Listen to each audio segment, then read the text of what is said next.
Chapter 1061. Because it was over 10,000 kilometers away from Signs, the new flyer branch here had most of the autonomy with Su Yi's permission. Suddenly being attacked by a large group of goblins was without a doubt a very serious matter, but it was impossible to report this to the headquarters and wait for the headquarters' response. Therefore, under the leadership of the head of the base, Supervisor Barnett, the various department heads of the branch gathered together for an emergency meeting to discuss this issue.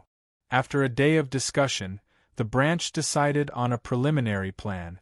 First, the new flyer had to establish a stable base here, so their first goal was to ensure the safety of this base. In a situation where the communication system wasn't perfect yet, they had to prevent a small group of people from leaving the base to avoid any unexpected dangers.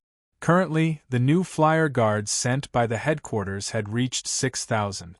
With the large amount of military magic machines they were equipped with, the guard Captain Reinhardt estimated that with the base as the center, they could ensure the safety of an area of less than 20 kilometers.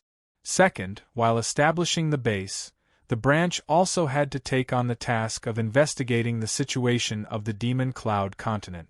They had to establish a good relationship with the locals of the Demon Cloud continent, making it easier to trade with them in the future. That was why he couldn't sever his relationship with the Sansa's elves and the Crom dwarves. At the same time, he had to continue expanding his relationship with the other native. For this goal, the branch still had to send out small teams.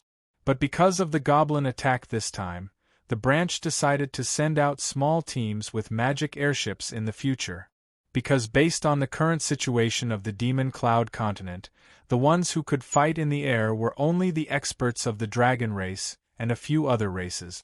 If they sent out magic airships, even if they couldn't beat them, they could run away most of the time.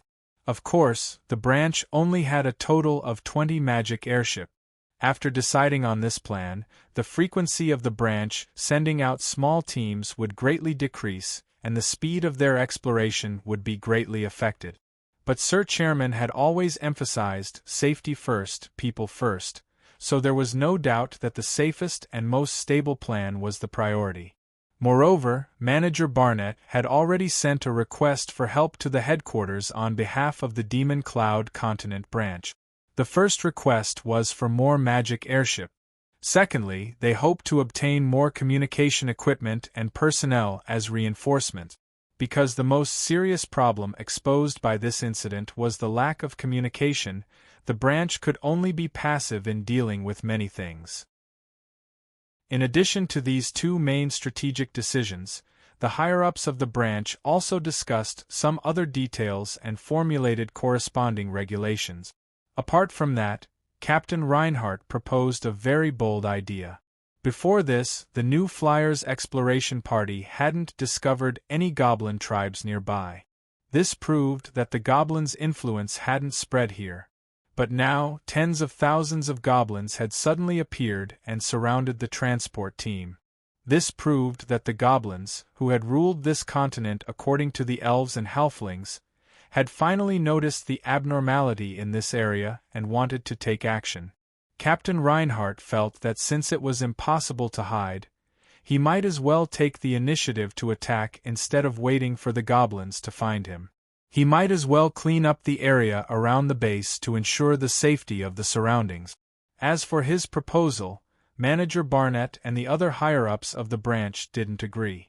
Although the goblins had appeared and surrounded the transport team, this didn't mean that the goblins were coming for the base and were hostile to the base. If this was just an accident and the branch guards took action to provoke the goblins and angered them, then it would bring danger to the base. The reason why the goblins could rule the Demon Cloud continent was because there were many of them and also because they were united. If they provoked a group of goblins, it would attract more goblins to attack, and they would be dragged to death by the endless stream of goblins. New Flyer's influence on the Demon Cloud continent wasn't strong enough. Although they weren't afraid of the goblins' attacks, they weren't strong enough to take the initiative to attack. So, what is your company's final decision? Keep it like this and wait for the goblins to come? Cassandra asked Akali with a curious look.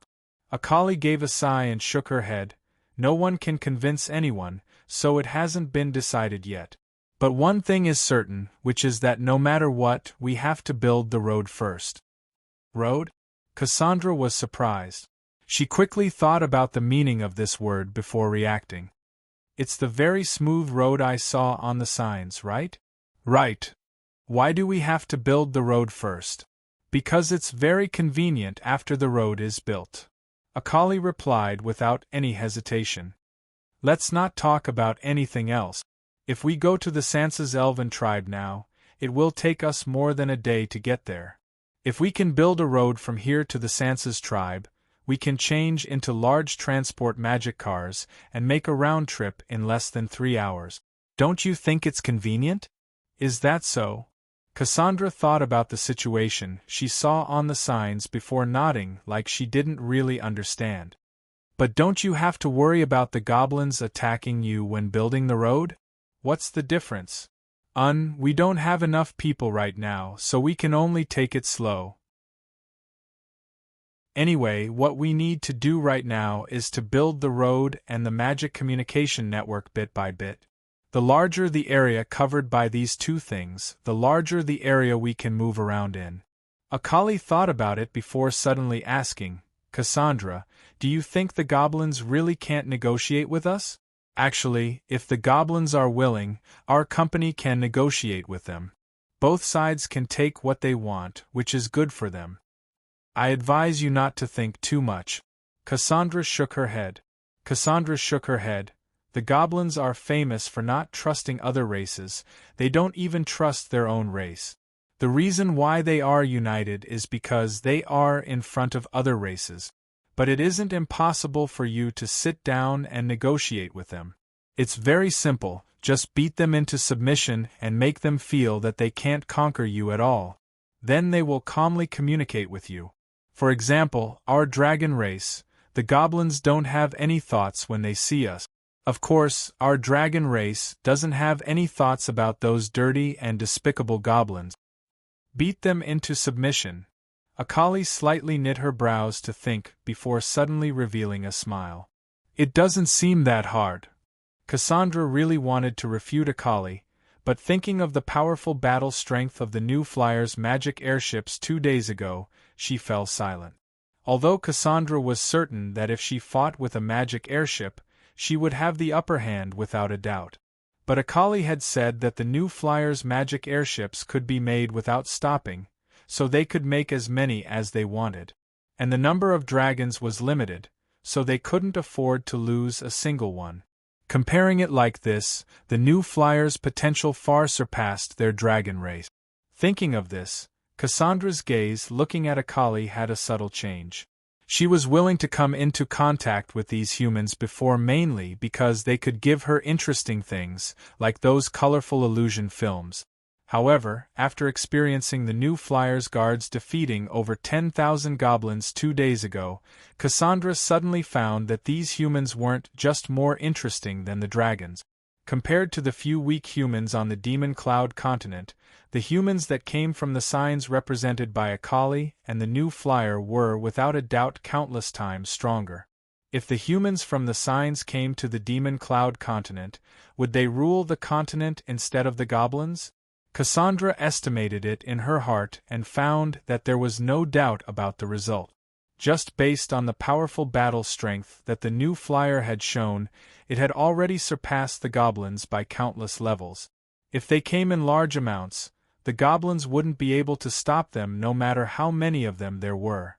Then if the Demon Cloud continent was really ruled by these humans, what kind of effect would that have? Cassandra seriously thought about it for a while, but she still couldn't get a clear answer. She had been to the signs and seen with her own eyes the prosperous society created by the people in the signs. She also personally felt the various pleasures that these humans brought to her. But after all, she didn't stay in the signs for long, so she couldn't judge the difference between the humans ruling the continent and the goblins ruling the continent. But after thinking for a while, Cassandra felt that maybe this was a good thing for the Demon Cloud continent. After all, the goblins had ruled this continent for thousands of years, but the demon cloud continent had always been lifeless and boring. On the contrary, the people in the signs were much more interesting. If Cassandra had to choose, of course, she would prefer the humans in the signs. One person and one dragon thought about their own thoughts and fell into silence together. After a while, this silence was interrupted by the loud sound of the wind. Leong flapped his wings as he arrived above the human and dragon. When he was halfway down, he suddenly thought of something and quickly turned into his human form before landing. "Hey, Akali, I've decided. Give me a set of each military magic machine, and it's best if you give me a magic airship. Then I'll go back and convince my clansmen to cooperate with your company. What do you think?" Chapter 1062. The report from the Demon Cloud Continent branch reached Su-Yi 20 days later. Su-Yi didn't have any opinions on the various countermeasures made by the branch's higher-up. The Demon Cloud Continent and the signs were tens of thousands of kilometers apart. It would take more than a month for both sides to get in touch.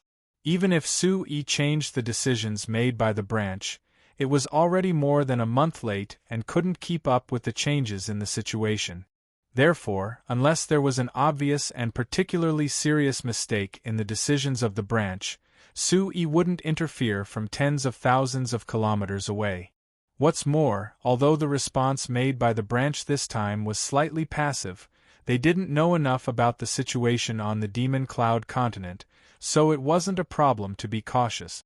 As for Captain Reinhardt's proposal to take the initiative to attack the goblins, Su-Yi rejected it. Whether it was the information provided by the dragons, elves, halflings, or other aborigines of the Demon Cloud continent, it proved that the goblins were far more powerful than other races on the Demon Cloud continent.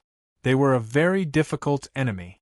Taking the initiative to provoke the goblins before they were fully prepared was tantamount to asking for trouble. However, since the goblins had appeared only a few dozen kilometers away from the base, with the goblins' characteristic of frantically expanding their territory, they would soon discover the existence of the base. The two sides were bound to have a conflict, so there wasn't much time left for the base to prepare. Thinking of this, Su-Yi wrote his name on the material assistance report submitted by the branch and handed it to Cindy. "Take it to the logistics department and let them deal with it first." Cindy took the report and glanced at it. She slightly frowned, hesitated for a moment, and whispered, "President, the logistics department has put forward an opinion last time, saying that the material support requirements of the Demon Cloud Continent branch are getting higher and higher, causing them too much pressure." "Oh." Su-Yi glanced at Cindy. "They said this directly to you?" "Yes." Cindy nodded gently. "I see." Su-Yi pondered for a moment and waved his hand. "Take it to them.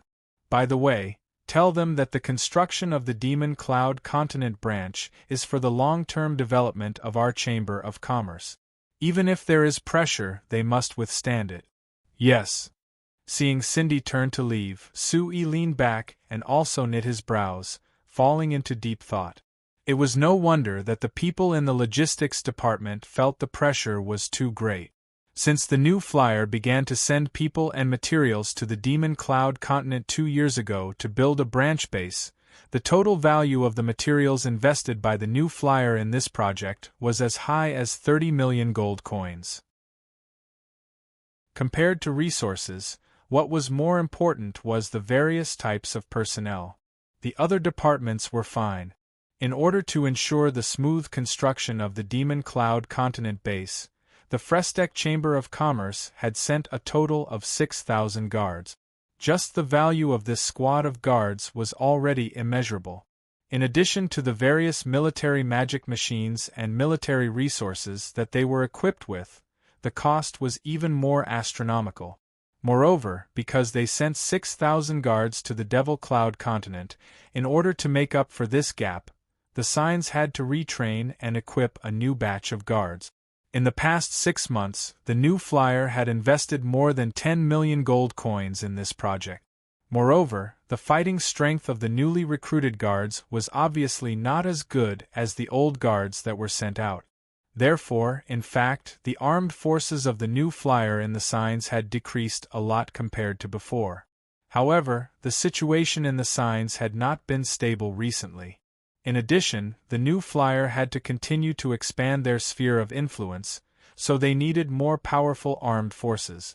Therefore, the investment in the guards had to be greatly increased. According to the plan, the new flyer was expected to invest at least 20 million gold coins in the guards in the next 2 to 3 years. In this way, because of the opening of the branch base on the Demon Cloud continent, the new flyer had to spend at least 30 million gold coins on average every year.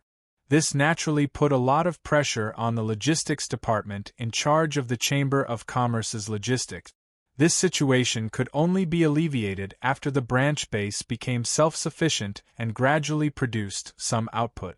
However, with the current situation of the branch base, this situation would last for at least several years. Therefore, for the new flyer, the next few years were the most critical years, and there was no room for mistakes. Sui thought for a while, then got up and went to the map of the signs hanging on the wall, his eyes slowly sweeping over the map. In reality, although the logistics department complained that there was too much pressure for the current Frestek Chamber of Commerce, spending 30 million gold coins a year wasn't something they couldn't afford. After all, the Frestek Chamber of Commerce's net profit last year was a shocking 150 million gold coins. Putting aside the investment in other aspects, the new flyer still had a lot of profit surplus. Taking out 30 million gold coins a year to invest in the branch base was not a big problem. However, the premise of this was that the new flyer's development had been maintained smoothly. This way, the new flyer could continue to have high profits and high investment that almost all the other chambers of commerce on the continent could not compare to. Under normal circumstances, this was of course not a problem. With the drive and influence of the new flyer, almost all the countries in the signs began to desperately invest in the magic machine industry. However, their foundation was far inferior to the new flyers, so their development of the magic machine industry was actually equivalent to indirectly expanding the market for the new flyer. With such a foundation, the sales of the new flyer soared like a rocket. However, due to the decline in the profit margin, the total profit did not soar as much as the sales. It could only be said to be a steady and rapid increase. One of the important reasons for this was that the other countries on the continent had begun to clamp down on the new flyer openly and secretly, trying to suppress the rapid development of the new flyer. The establishment of the Chino Union and the Valley Coordinating Committee were examples of these countries targeting the new flyer. Fortunately, Sui was already prepared in this regard. As early as more than 10 years ago, he did everything he could to control all kinds of mineral resources at all costs. At that time, the countries did not pay enough attention to mineral resources and obtained a large amount of result. Although the various mineral resources controlled by the Xinfei Chamber of Commerce could not be compared to the Chino Union and the Valley Coordinating Committee, if the new flyer was used for its own use, it was enough to let the new flyer not have to worry about it for hundreds of years. More importantly, the new flyer's steel and various non-ferrous metals smelting technology far exceeded the two major organizations, so the steel and other non-ferrous metals produced by the Xinfei Chamber of Commerce occupied an absolute market share. Even the two major mining organizations had to cooperate with the Xinfei Chamber of Commerce, taking out a portion of their various mineral resources to be smelted by the Xinfei Chamber of Commerce. This way, the two major mining organizations could not completely block the new flyer, so the impact of this on the new flyer was almost zero. On the contrary, the other magic machine companies that urgently needed steel and non-ferrous metals were more aware of the technological advantages of the new flyer, causing the profits of the Xinfei Chamber of Commerce to soar. However, Sui was very clear that all of this was only temporary. Now, the major countries on the continent were still wary of the new flyer. When their technological strength was still far inferior to the new flyer, they had to show an attitude of cooperation with the new flyer and could not restrict the new flyer too much. But once their technological strength increased and their dependence on the Frestec Chamber of Commerce decreased, they would definitely think of ways to restrict the Frestec Chamber of Commerce. No wonder Grandpa and Steele always say that I reap what I sow. Sui shook his head and let out a soft sigh. He had always dreamed of being able to develop a complete industrial system for the entire signs, so he was not stingy in transferring technology to other countries and companies, and even personally guiding them. But once the other countries and companies had a large increase in technology, their dependence on the Frestec Chamber of Commerce would naturally decrease. In the future, if their technology surpassed the new flyer, then it would be very normal for them to take a bite out of the new flyer. Therefore, this was a difficult choice. If he wanted to quickly promote the development of the magic machine industry, Sui had to share some of the new flyer's unique technology so that everyone could develop together. But the more he shared, the faster the other forces would catch up to the new flyer, and the more difficulties the new flyer would face. How to control the type and speed of sharing technology was a very difficult test for Sui. The slightest carelessness could cause the new flyer to fall into a passive position. Of course, one thing was certain, and that was that Sui had to be very careful when it came to military magic machine-related technology. The reason why the other countries were still wary of the new flyer was because of its absolute advantage in the field of military magic machines. This made the other countries wary of the new flyer's military might. If the new flyer lost this advantage, then Sui was certain that the other countries would definitely rush over and forcefully divide the new flyer. Therefore, Sui was extremely cautious when it came to the requests of other countries and forces to share their military magic machine technology. He strictly followed the strategic partnership plan that he had previously agreed on and did not allow himself to overstep any boundaries. But when a special party requested to transfer military magic machine technology to Sui hesitated. Chapter 1063. This special target was Viscount Leslie. Viscount Leslie had led the remaining subordinates of the Stag family to stay on Paradise Island for 10 years, so he had already taken control of Paradise Island. With the support of the new flyer, Paradise Island had already developed a decent magic machine industry. Moreover, because of Sui's suggestion, Viscount Leslie had placed Paradise Island's main development in the shipbuilding and fishing industries. Now that Paradise Island had 4 harbors and 3 shipyards, they could make at least 5 large transport magic ships and over 20 guard ships each year. Their output could even compare to the shipyards of the Frestec Chamber of Commerce's main base. Most of these ships were given to the new flyer and a small part was kept by Viscount Leslie for his own use. Adding in the military magic machines provided by the new flyer, Viscount Leslie had developed over the years. He now had a fleet of 8 large transport magic ships and 27 guard magic ships under his name. These 8 large transport magic ships with the small transport magic ships formed a very strong transport fleet. Not only could they handle the trade between Paradise Island and the Signs, they could also handle the sea transport requests of many countries and companies in the Signs. The Leslie Chamber of Commerce's sea transport was second only to the Xinfei Transport Company. Even the new flyer sometimes hired the Leslie Chamber of Commerce's ships to help with the sea transport. It could be said that after Leslie came to Paradise Island, he had found a new world. He had a place to display his abilities and stretch his muscles. Furthermore, he had performed exceptionally well and had managed Paradise Island well. Last year, Sui had been invited by Leslie to Paradise Island. He found that this island was much better compared to the desolate and backward state it was when he first found it.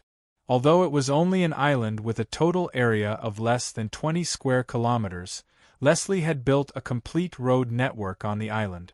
Moreover, He had built a road around the island, making transportation on the island incomparably convenient. At the same time, he also carried out a strict division of each area on the island. The industrial area and the living area were completely separated and did not affect each other. All the buildings were specially planned to be neat, tidy, and beautiful. After that, he even invited a group of elves to rearrange the vegetation on Paradise Island, causing the entire island to be bathed in green grass and red flowers. Regardless of whether one was looking down from the sky or standing on the island, it was a refreshing sight. Sui even felt that choosing to live on Paradise Island was a kind of enjoyment. Moreover, according to the information Leslie provided, not only did the residents of Paradise Island solve the problem of food and clothing, each person's annual income was already over 100 gold coins. Everyone was living a good life, and compared to before, it was simply a different world. Because of this, although Leslie and the Stag family led by him were the rulers, they received the support of all the residents on the island and had a high prestige on the island. After Sui personally saw the situation on Paradise Island, he couldn't help feeling emotional. The life here was truly worthy of its name, it was simply like heaven. The other meaning behind his emotional feelings was that he had worked hard on the signs for 20 years. Although he had brought large changes to the signs, like the Principality of Constantine and the Lampari Kingdom, the one that was closest to his ideal state was Paradise Island that had only started developing later.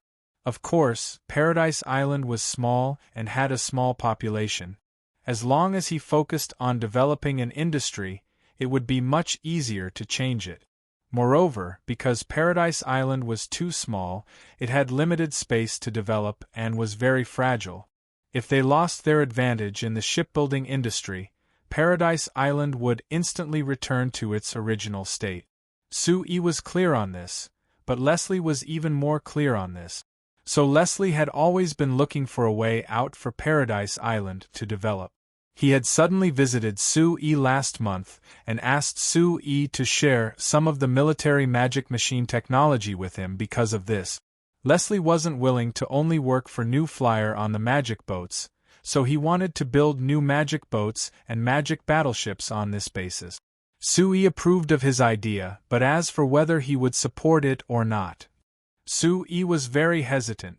It was very clear that if Paradise Island could build their own magic boats, they would have a long-term iron rice bowl that would guarantee that Paradise Island wouldn't need to worry about not earning money in the future.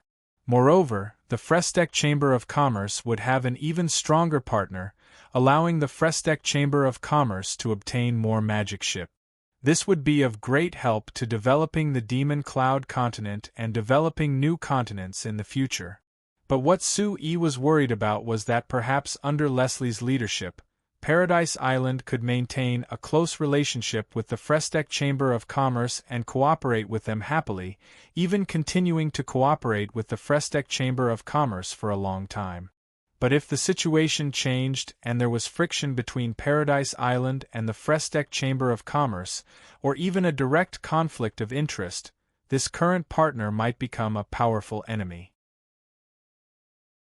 In terms of personal feelings, Sui was very happy to help Viscount Leslie, but from the perspective of New Flyer, it was clear that it would benefit them to continue using Paradise Island as their OEM factory.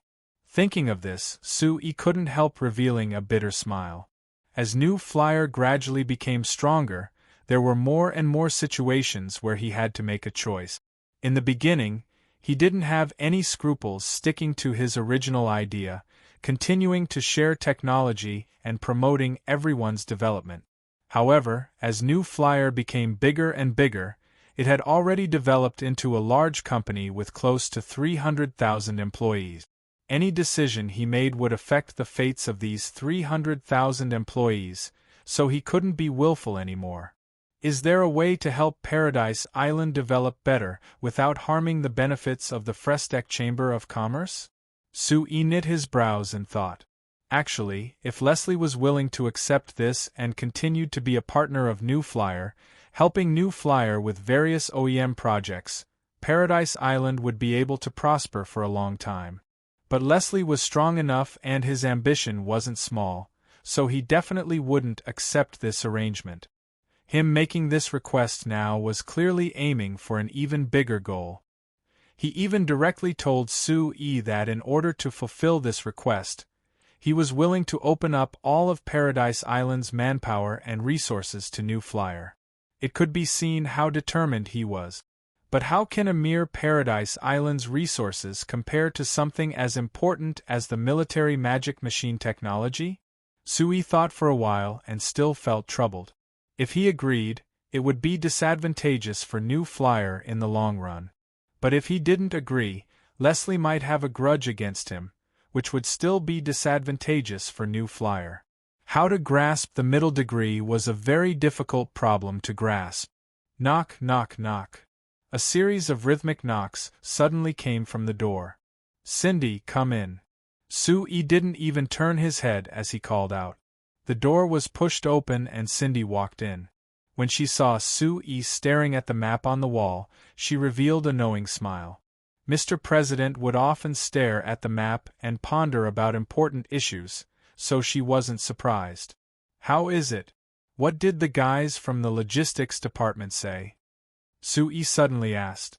"They said that since it's Mr. President's order, they will strictly follow it," Cindy replied.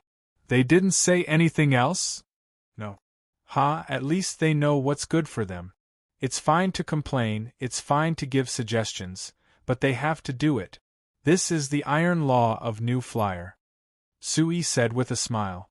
Then he turned around and saw a thick document in Cindy's hand. He asked in surprise, "What is this?" Cindy immediately handed the document to Sue. "This is the latest report from the Southern Airship Exploration Team. Please take a look, Mr. President." "Oh? There's news back so soon?" Sue took the document and opened it to see a large title. "The Southern Continent has confirmed it." Sue's eyes opened wide in surprise as he quickly read it.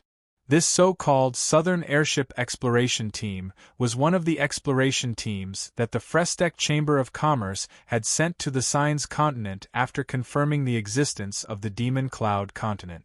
They were responsible for heading to the south of the Signs continent to explore. For efficiency and safety, these exploration teams were all equipped with magic airship. Although this kind of endurance couldn't compare to a fleet on the sea, with the current performance of the magic airships, they could travel 5,000 kilometers in a single trip. If they couldn't find a new continent within 5,000 kilometers, there wasn't much meaning in continuing to explore.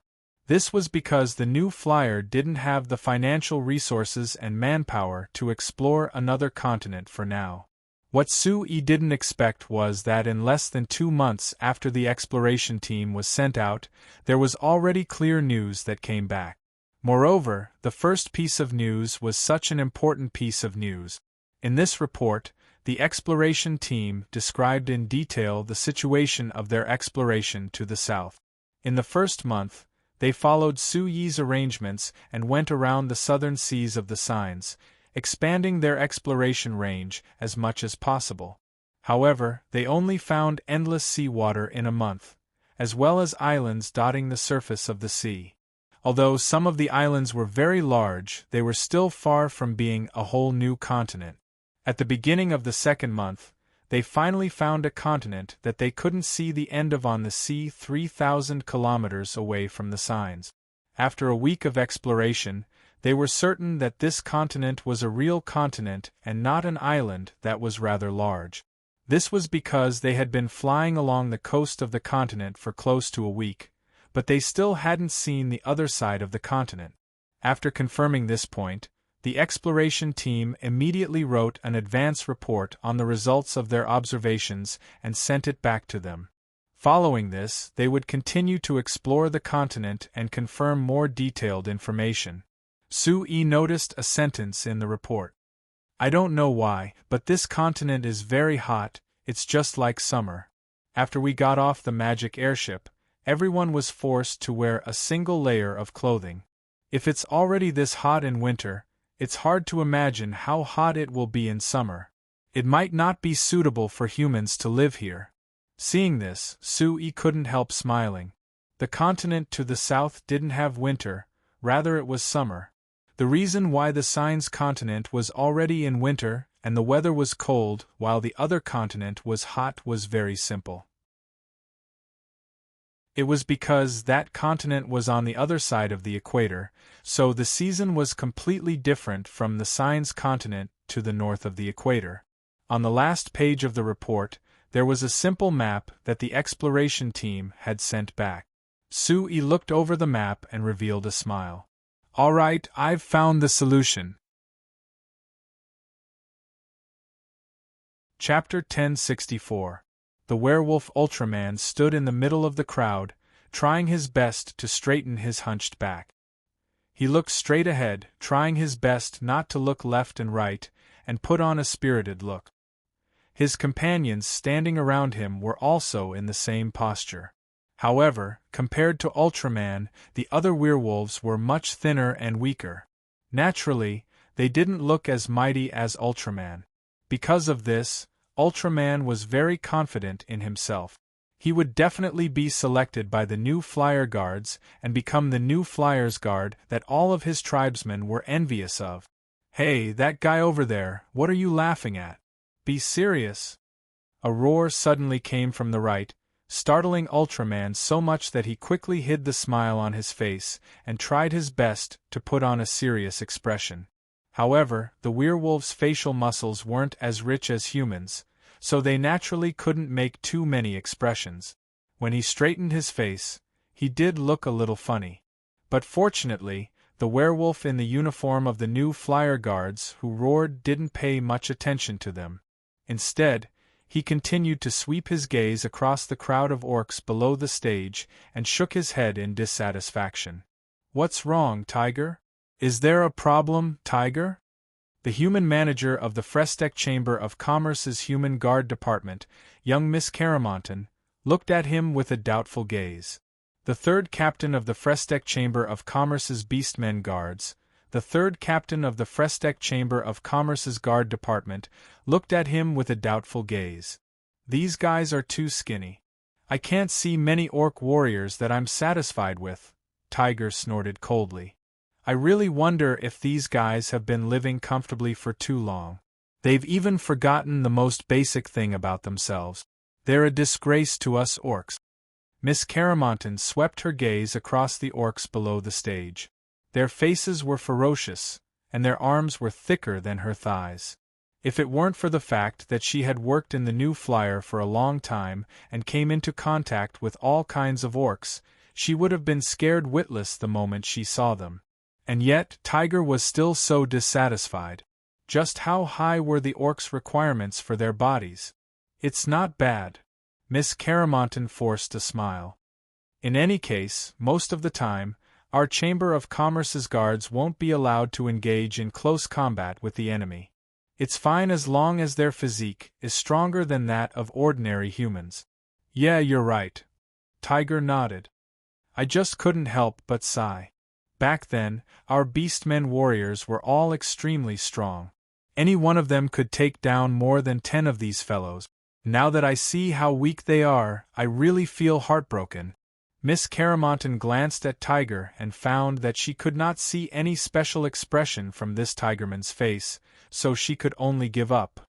Actually, you can't blame them. In order to have a healthy body, one must have sufficient living conditions. The Beastmen who came to participate in the recruitment came from other parts of the continent. None of them came from the Black Rice Wasteland, so their living conditions were naturally inferior. I heard that it's already pretty good for them to be able to eat their fill in their own clans, so it's actually not easy for them to maintain this kind of physique. Miss Caramonton said. If it wasn't for Sir President requesting for us to expand the guards, I wouldn't have recruited these trash." Tiger snorted in dissatisfaction. Miss Caramonton bitterly smiled and shook her head. Indeed, as the new Flyers Guards were equipped with more and more advanced military magic machines, the requirements for the new Flyers Guards' physique had become lower and lower. However, the new Flyers Guards had never lowered their requirements and had always maintained an extremely strict standard for recruitment. After all, the new Flyers Guards at the beginning were all elite warriors from the Elves, Dwarves, and Beastmen clans. Any one of them could fight 1 against 10. If the standards were lowered, it would make people feel that the new Flyers Guards had lowered their standards. However, because of Sir President's request to expand the Guards had no choice but to lower their standards and openly recruit. These Beastmen in front of them were recommended by the Beastmen serving in the new Flyers Guards. They could already be considered to have decent physiques among the Beastmen in the signs. However, compared to the current Beastmen in the Guards, these Beastmen in front of them were undoubtedly much weaker. This couldn't be helped. Even if the Beastmen were naturally gifted and their physiques were naturally stronger than humans, if they wanted to have a healthy body, they would first need large amounts of food to replenish their nutrients. The Beastmen in the signs had always been squeezed out of their living space by humans, so it was very difficult for them to obtain enough food to strengthen their bodies. It could be said that apart from the Beastmen in the Black Rice Wasteland, the other Beastmen in the signs didn't have a good life. Therefore, when the new Flyers Guards released their standards and openly recruited a large number of guards, even if these Beastmen were far away, they immediately rushed over after receiving the news. For these Beastmen, if they could join the new Flyers Guards, not only would they be able to eat and drink to their heart's content, they would also be able to obtain a good salary and various benefits. Even their families would be able to live a good life because of this. This had already been spread to all the Beastmen on the Signs continent through the various departments of the Frestec Chamber of Commerce and the Beastmen tribes of the Black Rice Wasteland, so there wasn't a single Beastman that doubted this. Look, this incomparably mighty Tiger Man with a strong physique and glossy hair in front of you is a clear proof of that. All of you, listen up. Tiger stepped forward and raised his voice. Boys, it is your honor to have the opportunity to join our new Flyers Guards. But remember, our new Flyers Guards don't accept trash. If you want to join, then show me your abilities. Hearing this, the many Beastmen below the stage howled and waved their arms with all their might, trying their best to show off their strength to Tiger. Silence! Tiger roared again, suppressing the uproar among the Beastmen. Let me tell you one thing first.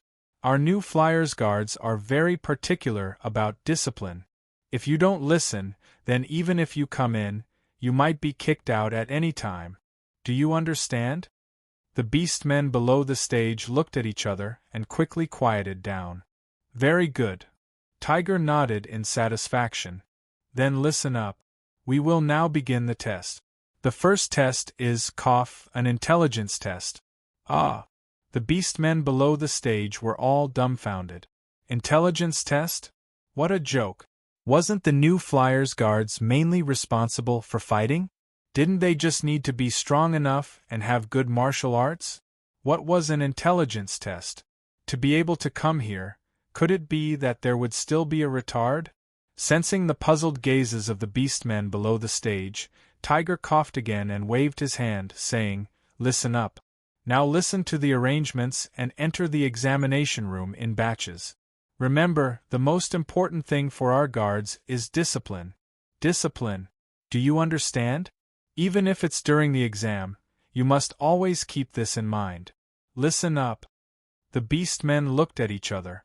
Although they were full of doubts, none of the Beastmen dared to raise any objections under the powerful temptation of joining the new Flyers Guards. They obediently followed the arrangements of the new Flyers staff and entered the examination room in batches. Seeing that all the Beastmen had entered the examination room, Tiger let out a sigh of relief. He wiped the few drops of sweat on his forehead and frowned at Miss Caramonton, saying, Hey, Miss Caramonton, why do you think the Chamber of Commerce's headquarters added an intelligence test to the examination? We're recruiting guards, not researchers. Actually, I heard that Sir President wanted to add a written test at first, but after considering that the other races aren't proficient in our human language and culture, he changed it to an intelligence test," Miss Caramonton replied. "Why? Why did Sir President add this test? What's the purpose?" Tiger didn't dare to raise any objections when he heard that Sir President had personally added the test. He could only continue to ask in confusion. "Captain Tiger, what do you think? What are the chances of our guards directly going up against the enemy and engaging in a melee?" Miss Caramonton asked in return. It should be very little." Very little," Tiger hesitated before answering. "Given that our guards' current fighting style is mainly based on operating various military magic machines, although the guards are still required to have excellent physical fitness, it's more important that they master the ability to operate military magic machines. Therefore, a basic intelligence test is necessary. Otherwise, if they can't learn how to operate military magic machines after being recruited, they can only be used as guards at the lowest level, right?" That makes sense," Tiger scratched his head and said with a bitter smile. "Actually, I've also started to notice this problem recently. My beastmen subordinates are all stupid to death. If a new military magic machine is randomly given to them, it would take them a long time to learn how to use it. This is giving me a headache. Look at the elven guards and the human guards, they can learn it easily. Especially the dwarven guards, they only need to touch it to know how to use it. We beastmen can't compare at all. If this goes on, I'm afraid that we beastmen will only be able to work at the lowest level of the guard." Miss Caramonton smiled faintly. "Captain Tiger, it's good that you can realize this. Sir President has always emphasized that knowledge is power. It doesn't matter if your intelligence is low, as long as you have the intention to study hard and master more knowledge, you won't fall too far behind. So, I hope that you and your beastmen subordinates can work harder and not be eliminated." Tiger was startled. Did Sir President say this? Miss Caramonton smiled and didn't answer.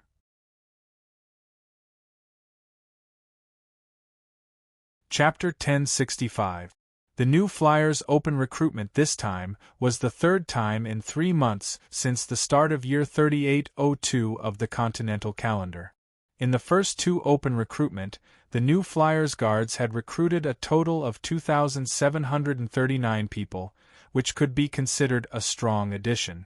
However, after the third recruitment, only 398 people had been recruited.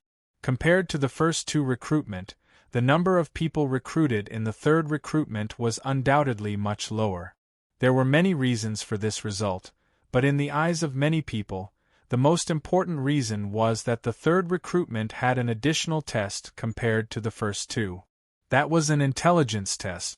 Just this intelligence test alone had eliminated nearly half of the applicants, causing the number of successful guards to greatly decrease.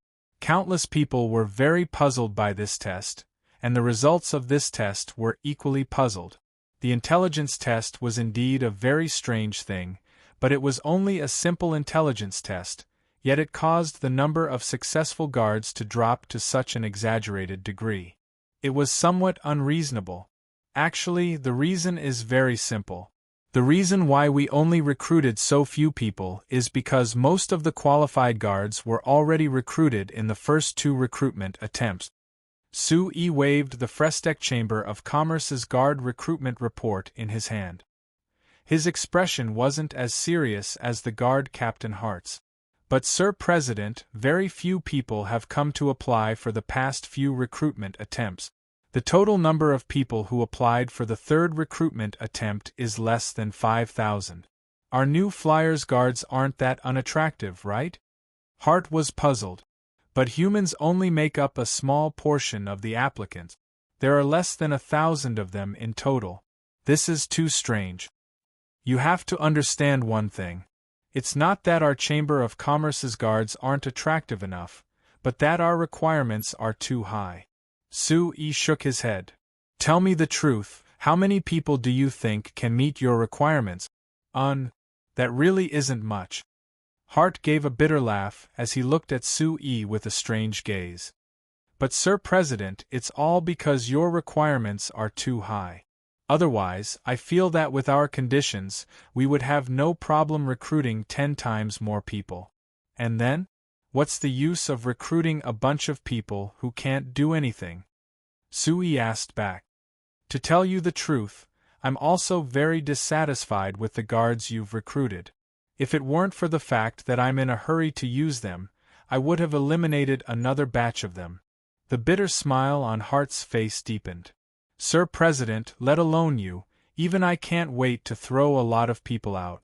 In the beginning, I didn't understand why you had to add an intelligence test, but now I completely understand. These days, we've been training these new guards to learn how to operate the military magic machines. They're so tired that they're about to die. Ha! Now do you understand why I've been asking you to spend more time on training in the guards?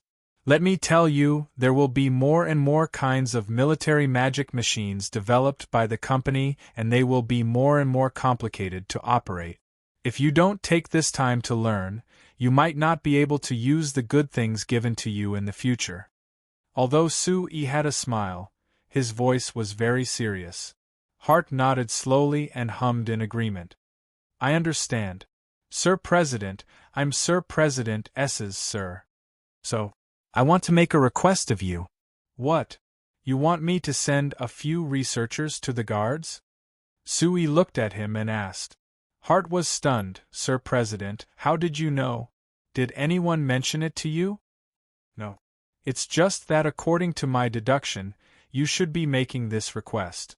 All right, I don't need you to say it, I already had this idea. Taking advantage of the expansion of the guards, I'll transfer a few researchers who are interested in the practical application of the military magic machines to your guards. They'll help you understand and operate the military magic machines better. Sue waved his hand. Great. Hart was immediately overjoyed. Sir President, I didn't think you would place so much importance on our guards. This is really, Sue couldn't help but snort. What are you talking about? Why wouldn't I place importance on the guards? To tell you the truth, the guards will be the most important department of our company for a long time. You're the person in charge of the guards, so you should be prepared. Hart stood up abruptly and saluted. Sir President can rest assured. The guards have already made their preparations and are willing to give their all to the company. Sue looked at Hart with a funny expression. Hey Hart, when did you learn to do this? Hart laughed. I saw it in Legend of the Setting Sun Empire before. I thought it was pretty good, so I used it. Sue couldn't help laughing. He had worked with Hart for so many years, but only today did he know that this fellow had a humorous side. The so-called Legend of the Setting Sun Empire was the new movie released by the New Moon Chamber of Commerce. It told the story of the setting Sun Empire's rise to glory and its decline. Because of the grand scene and the twists and turns of the story, it was very popular once it was broadcast. He never thought that Hart would also watch this and even learn this pose from it. It really was surprising. But if Hart knew that the pose and words he learned were written by Sue himself, how would he feel? Hart discussed the matter of the company's guards with Sue for a while before leaving. Sue picked up the recruitment report he left behind with a trace of hesitation in his eyes. Although the new flyer's public recruitment of guards was too little, the main reason was that the new flyer's standards were too high. However, there was another reason that couldn't be ignored, and that was the problem of the source of soldiers. In the end, the new flyer was just a company. The so-called company's guards were just ordinary company employees in the eyes of everyone. Although Sue had been working hard to develop a sense of belonging and identity in the company's guards through Hart and the others, and had also achieved great results, a company was only a company and not a country. If a country wanted to recruit soldiers, they could even use force and force all the people in the country to join the army. However, a company could only use their own conditions to attract people to join. Although the New Flyers' conditions were enough to move the hearts of everyone and all races, the company's limitations meant that the New Flyers' sources of soldiers were very limited. If it wasn't for the New Flyers' good relationship with the other races on the continent and the fact that they could obtain a large number of reinforcements from other races, the New Flyers' guards might have had to be recruited from the Principality of Constantine and a few scattered soldiers from other countries. It was easy to imagine the quality of the soldiers that were recruited like that. The New Flyers' requirements were also very high, so the passing rate was naturally very low. This would make the New Flyers' requirements for the company's guards even higher, and it would further limit the source of soldiers. Therefore, even though the New Flyers' reputation was great and the benefits offered by the New Flyers' guards were good enough, there weren't as many people who came to apply for the New Flyers' guards as one would imagine. For example, in the third public recruitment, less than 1,000 out of the 5,000 applicants were humans, and the rest were all from other races. First, most humans weren't willing to leave their homes and come to the Principality of Constantine to join the New Flyers' guards. Second, many of the human warriors who came to apply were veteran mercenaries in the human world. They could be called ruffians, and they were far from meeting Su Yi's requirements. Therefore, they were always eliminated, and not many people were willing to come. Of course, it wasn't as if the problem of soldiers couldn't be solved. For example, the New Flyer now had branches and factories in most of the countries on the signs, and they had established strategic partnerships with many countries. If Su Yi was willing, he could directly set up military bases in these countries and recruit local guards to expand the size and range of the New Flyers' guard. However, this would definitely change the nature of the New Flyer in the eyes of other countries. If the New Flyer could be considered an ordinary chamber of commerce in the past, and most countries could cooperate with them normally, then once the New Flyer started to set up military bases everywhere, it would become a real threat to other countries. Compared to the past, this was a completely different matter. This was where Su Yi was hesitating. The New Flyers' development in the signs had reached a bottleneck. If they wanted to break through, they would need the support of powerful military force. Only then could they continue to develop in the hands of other countries. If they expanded their military force, it would mean that their relationship with other countries would become tense, and in a certain sense, it would limit their development space. Moreover, the investment needed to expand their military force could be considered a bottomless pit. The New Flyer was currently in a critical period of development, and there were too many places where they needed money. It wasn't impossible to increase the investment in the guards, but too much investment would cause too much pressure, and it wasn't advisable. As for the specific allocation and implementation, only Su Yi, the president, could make the decision. No one else could share his burden. That was why Su Yi was hesitating, which was rare. Because he was very clear that his decision would not only affect the fate of nearly 300,000 people in the New Flyer, but also the fate of the entire signs. Chapter 1066. A motorcade of 20 large transport magic cars drove into the Namco mine in the northwest of the Drow Kingdom. This mine had always been controlled by the local Drow Kingdom, but after the New Flyer entered the Drow Kingdom and invested in this mine, the two sides cooperated to a certain extent, greatly increasing the output of this mine. However, in the rebellion against other races that had swept through the Darrow Kingdom a few years ago, the local Darrow clansmen claimed that the Frestek Chamber of Commerce had stolen the mine from them. They took bloody revenge on the Frestek Chamber of Commerce's employees and stole the mine back. But their good times didn't last long. The Frestek Chamber of Commerce quickly sent guards into the Drow Kingdom and suppressed this rebellion with a thunderous force. The Darrow clansmen who retaliated against the Frestek Chamber of Commerce's workers in the mine riot were all caught by the Frestek Chamber of Commerce, and a small portion of them were executed. So the control of the mine naturally fell into the hands of the Frestek Chamber of Commerce.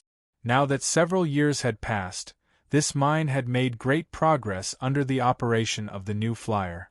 The output of the mine had increased from several dozen tons a month to close to 1,000 tons. As for the ores that were mined, other than a small part being left for the companies of the Drow Kingdom, the rest would be loaded onto the Frestech Chamber of Commerce's transport fleet. They would head south to the port of South Wales before being sent to the Frestech Chamber of Commerce's main base to be refined. This was one of the several mines that the new flyer had in the signs, and it was one of the mines that the Shinfei Chamber of Commerce hadn't announced to the public yet. The reason why the Shinfei Chamber of Commerce could satisfy the large amount of steel and non-ferrous metals was because of the many ores in the Namco mine. After the motorcade entered the mine, they didn't hesitate to head into the mine and arrive at the place where the ores were stored. The mine manager Abach was already prepared. When the motorcade arrived, he immediately ordered the large magic forklifts to start loading the ores. Each large transport magic car had a capacity of around 20 tons, so 20 of them had a total capacity of less than 500 tons. The last time the motorcade came to the mine was 4 months ago, and there were already over 3,000 tons of ores in the mine. So the motorcade would have to work here for at least 3 days before they could transport all the ores. The motorcade manager Zaberto had led the motorcade here several times, so of course he was very familiar with this process. After stopping the car, he jumped out of the passenger seat. "Hey Zaberto, call the brothers down to rest first. We came all the way here, so we have to eat a meal and drink some wine first, right?" Abach greeted Zaberto in a very familiar manner. A hearty smile appeared on Zaberto's rough face due to his constant traveling. He patted Abach's shoulder and laughed out loud. "Of course we have to eat, and we have to eat good food. Tell me, Abach, are you ready for a big bite of meat?" Of course. Every time the brothers come, I'm well prepared. It's not like you don't know." Because Abach worked in the mine all year round, he also revealed a smile on his face that was several shades darker than Zaberto's. "Relax, I had people buy 2 of the best local goats ahead of time. I guarantee you'll be satisfied." Very good." Zaberto nodded with satisfaction as expected. Zaberto nodded in satisfaction. The taste of the goats here. I'm drooling just thinking about it. In this cold weather, eating mutton beside a hot pot is simply a great enjoyment. But it's a pity. You can't drink wine. You also know that the brothers will be delivering the goods in the afternoon, so it's easy to delay things by drinking wine. Woo. That's right. But we won't be drinking this meal. We can wait until the brothers come back at night and I'll properly entertain them. Drinking wine before sleeping won't affect the next day's work, right? It's a pity that this mission was given in a hurry, so most of the brothers won't be able to spend the night here, so there's no need to drink. Zaberto patted Abach and said with a sigh, "I'll thank you for your good intentions on behalf of the brothers. You just need to take care of the brothers, you can drink wine later." "Is that so? That's a pity." Abach pursed his lips, and his expression suddenly changed as he asked doubtfully, "Why are the higher-ups rushing us this time? Could it be?" Zaberto glared at Abach. "Don't make wild guesses about the higher-ups, we just need to do our jobs well." Abach was slightly startled and silently nodded. The two looked at the scene of the ore being loaded together in a daze for a while, then Zaberto waved to Abach. "Let's go to the mine and take a look, there's nothing to do here." "Okay."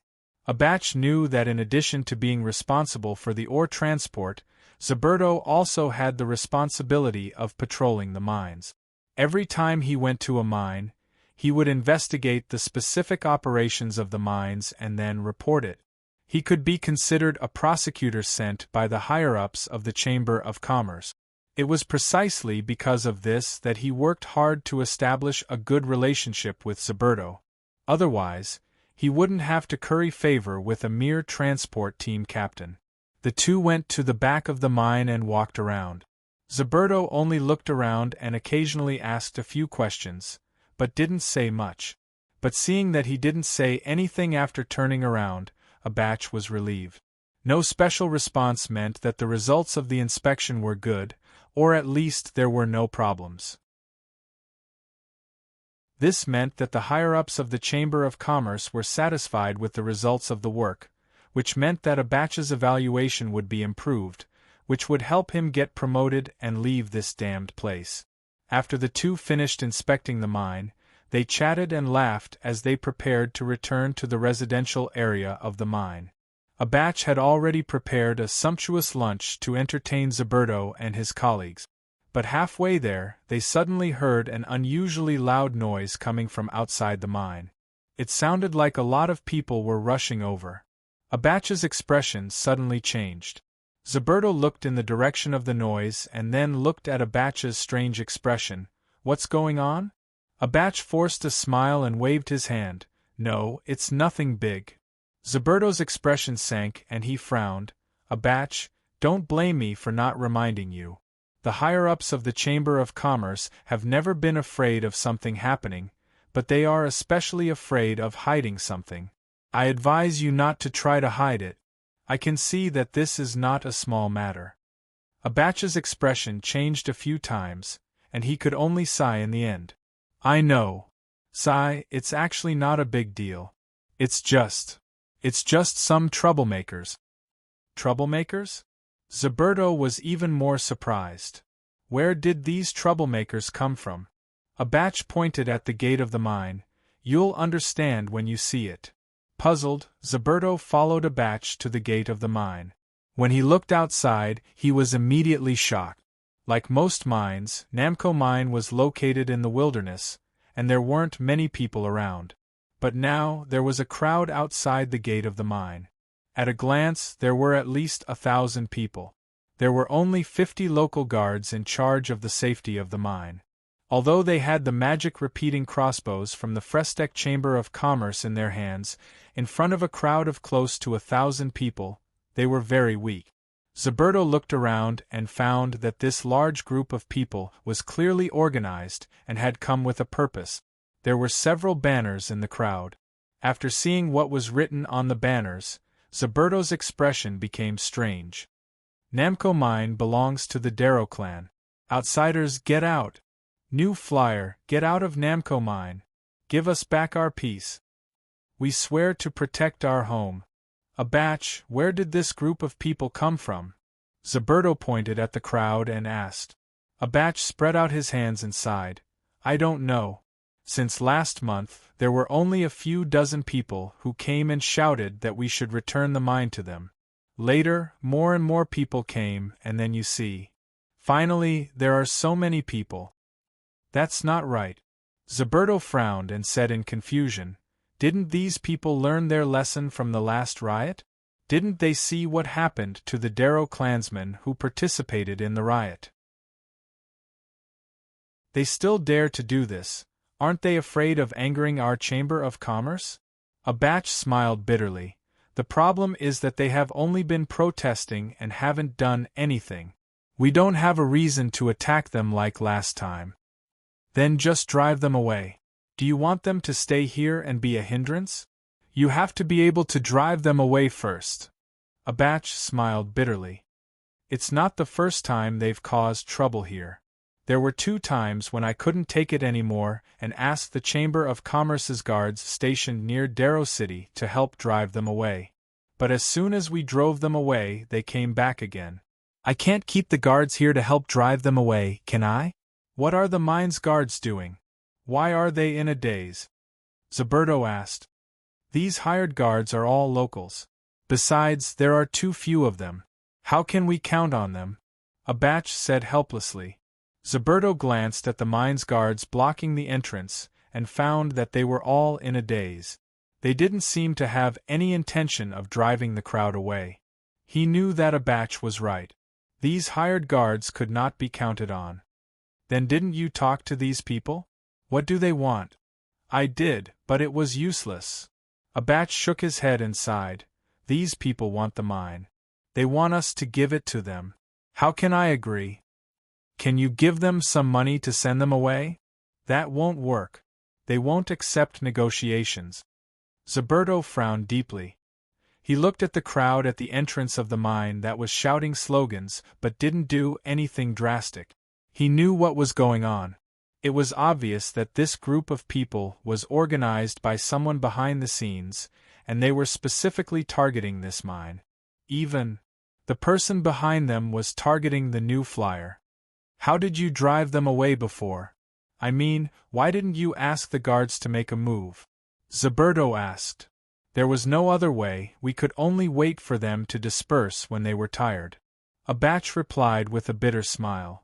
We still have to wait for them to disperse?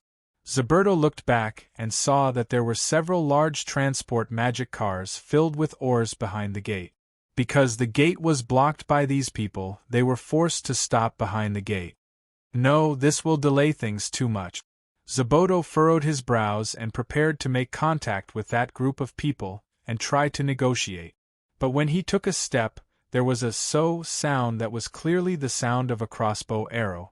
Looking over in surprise, he saw the crowd in front of the gate suddenly disperse, revealing an open space in the center. In the open space, there was a middle-aged man lying on his back with bulging eyes and a look of disbelief on his face. There was a crossbow arrow deeply embedded in his left chest, and there seemed to be endless blood flowing out of his chest.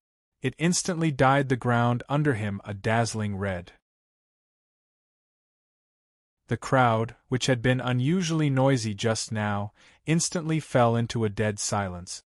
After waiting for half a minute, this deathly silence was broken by an unusually sharp shout. Murder! The new flyer killed people.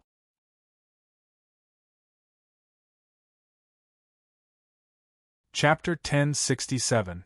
A bone-piercing chill instantly surged into Zberto's heart, making his scalp turn cold. It was just some locals causing trouble, which wasn't scary. As long as the other side made conditions, it meant that there was room for negotiation.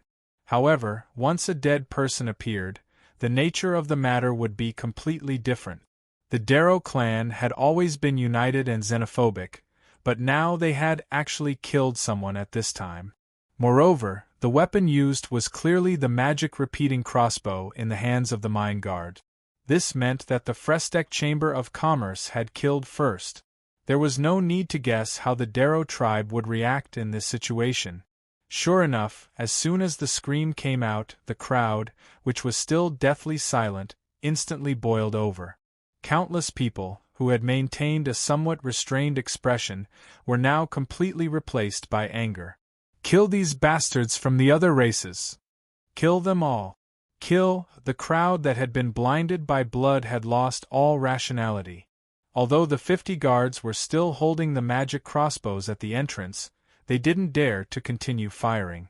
Thus, under the attack of nearly 1,000 people, they couldn't even stop them in the blink of an eye. The tide of people broke through the blockade and rushed into the mine. That guy over there is the leader of the mine, kill him! Suddenly, a loud shout came from the crowd. Then, the crowd that had been rushing into the mine like headless flies all turned to look in the direction of Zberto and Abach. After a moment of daze, they all rushed over to the two. Abach's face instantly turned pale, and he forcefully pulled Zberto. Run! Zberto's body staggered 2 steps due to Abach's tug.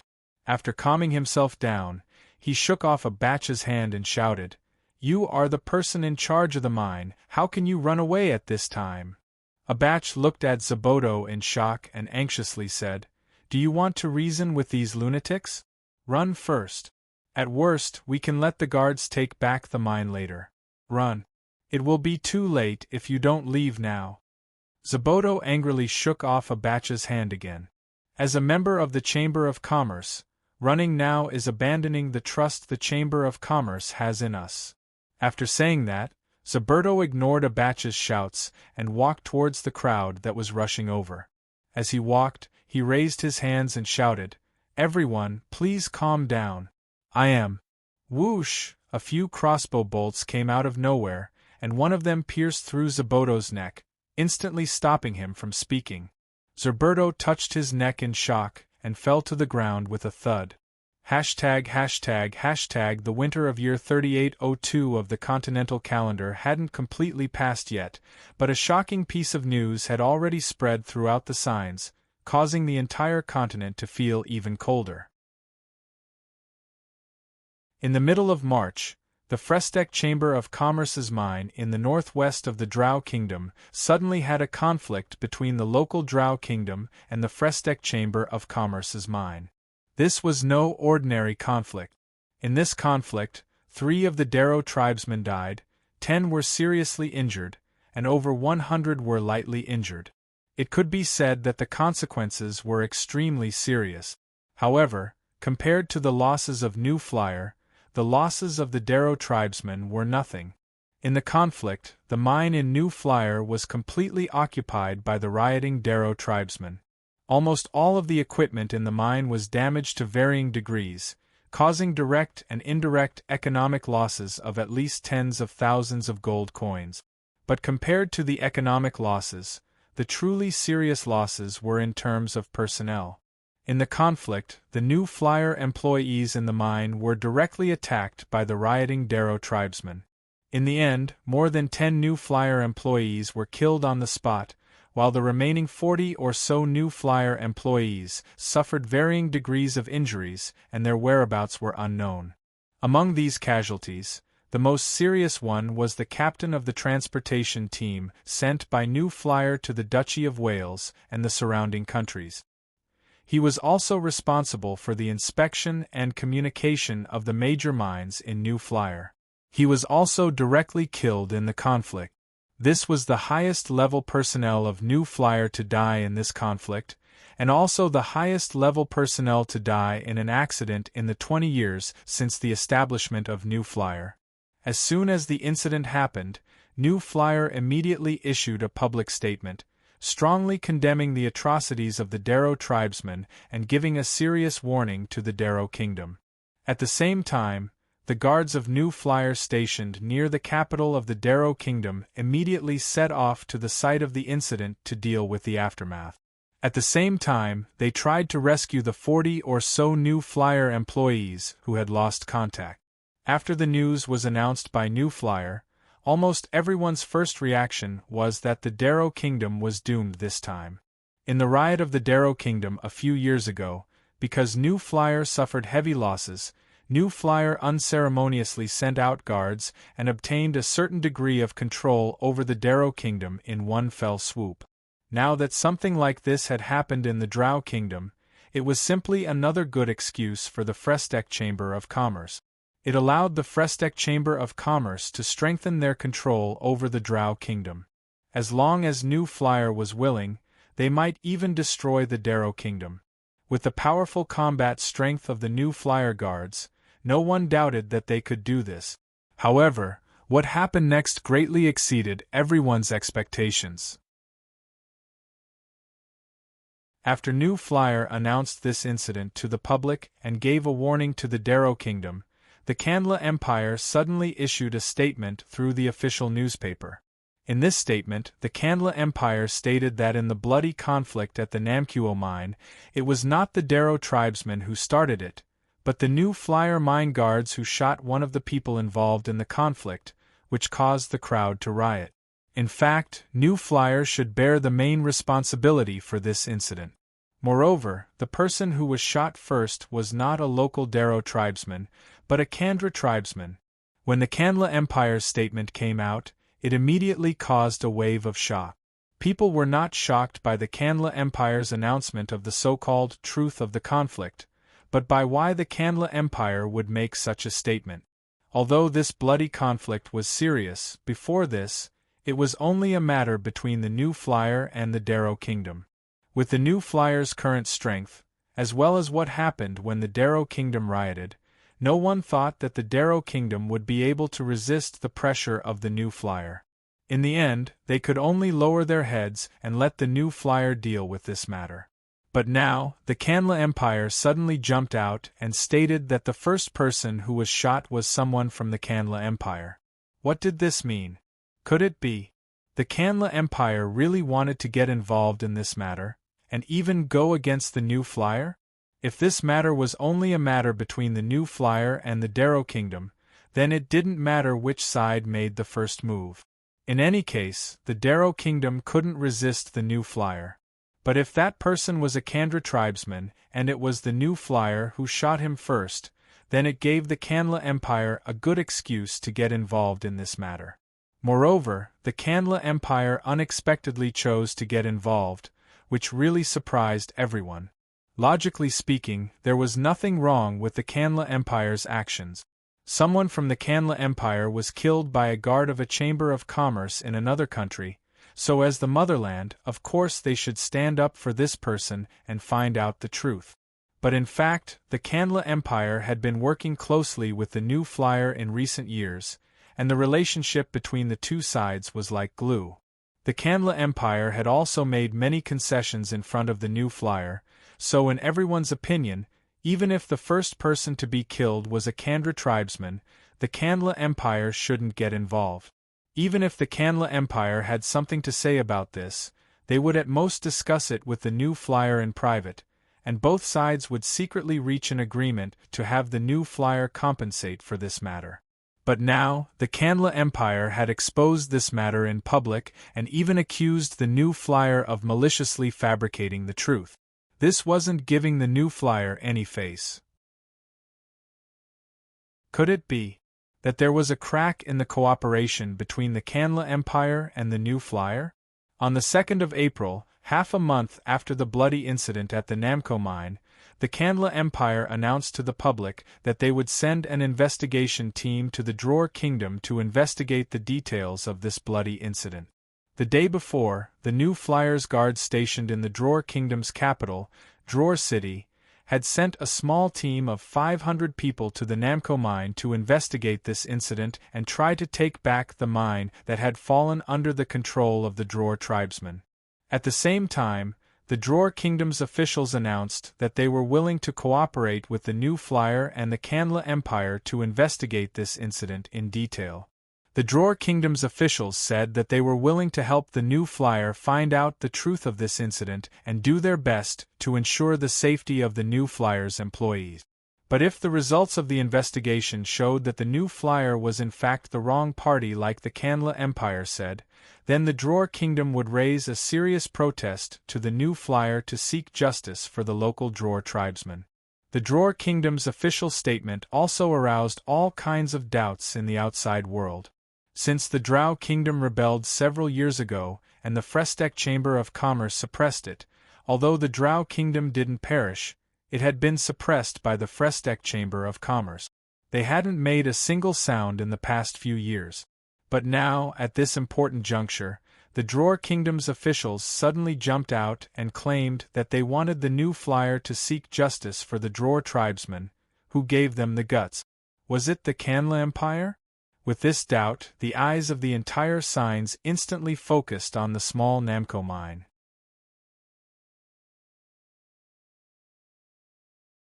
Chapter 1068. Bah! The captain of the Frestek Chamber of Commerce's third small squad in the Drow Kingdom, the human warrior Lises, spat at the other side before turning to look at his assistant, the elven warrior Floyd, who was the vice-captain. "Hey Floyd, if we fight, how long do you think it will take to get rid of those idiots?" Floyd glanced at the spit on the ground and slightly frowned. Lises often teased him for being a woman because of his long and slender eyebrows. While wiping the spit on the ground with one foot, he looked at a campsite about 300 meters away from him. If the other side isn't prepared, 1 minute is enough. But if the other side is prepared and we fight head-on, the result is hard to say. Hard to say?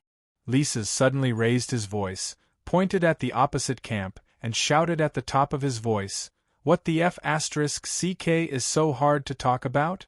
Even if this bunch of trash dares to fight us head-on, we can destroy them in minutes." Freud glanced at the unhappy Lises, then looked at the camp that was still quiet and shrugged. "Captain, don't waste your energy. It seems that the other side has received strict orders before they came. They are not allowed to clash with us. You can't provoke them like this." Lisa's expression changed a few times. He then put down his hand and wiped his face. He instantly regained his composure. What do you think those guys from the Canla Empire are thinking? They sent such a large group of people over, and they're just going to stay here and stare at us without doing anything? Did they eat too much? Freud tapped his forehead with a headache. Captain, your habit of asking the obvious is very bad. It's obvious that both sides are waiting for the results of the discussion with the big shots above. Before the big shots finish the discussion, how can we, the subordinates, act without authorization? Lises muttered in a low voice. He looked at the opposite camp with the flag of the Canla Empire and frowned deeply. 4 days ago, he led a small team of 500 guards to the Namco mine, and easily drove out the local Darrow thugs who had occupied the mine, reclaiming it from their hands. However, just as they were about to restore order in the mine, the team sent by the Canla Empire arrived. When this team with the flag of the Canla Empire came in contact with the new flyer guards led by Lises, they claimed that they were just a small team that came to investigate. However, this so-called investigation team had a total of 2,000 fully armed soldiers, and there were even a lot of military magic machines among the weapons that the soldiers carried. Although the new flyer and the Canla Empire had cooperated for many years, and the Canla Empire bought a large number of military magic machines from the new flyer to equip their own army, compared to the huge army of more than 600,000 in the Canla Empire, the military magic machines they bought from the new flyer were simply a drop in the bucket. Therefore, in the Canla Empire, the army that could be equipped with military magic machines could be regarded as the elites of the Canla Empire. They were definitely not comparable to ordinary troops. This time, the Canla Empire suddenly sent 2,000 elites here. If it was just for a normal and ordinary investigation, no one would believe it. However, the day before Lises led his team here, he had already received an order from the headquarters of the new flyer guards stationed in the Drow Kingdom. The order described the Canla Empire's sudden statement and stated that the Canla Empire would also send people to investigate this matter and ask the team to cooperate. In the order, although the higher-ups of the Chamber of Commerce allowed the frontline guards to act according to the situation, they had to abide by the principle of not having a head-on conflict with the Canla Empire as much as possible. Therefore, in the past few days, although there had been constant friction between the two sides, Lises had been suppressing his subordinates and not letting them clash with the Canla Empire's army. However, the anger in Lises's heart was constantly accumulating, so much so that he found the camp on the opposite side very irritating and unpleasant. Unfortunately, as Freud said, the Canla Empire's army on the opposite side had clearly received strict orders and had been deliberately restraining them. Therefore, although there were constant friction between the two sides, it didn't escalate. Even if Lises wanted to teach them a lesson, he couldn't. Actually, I've thought about it carefully these past few days. We just want to take back the mine and teach the local Drow people a lesson so that they won't dare to cause trouble again.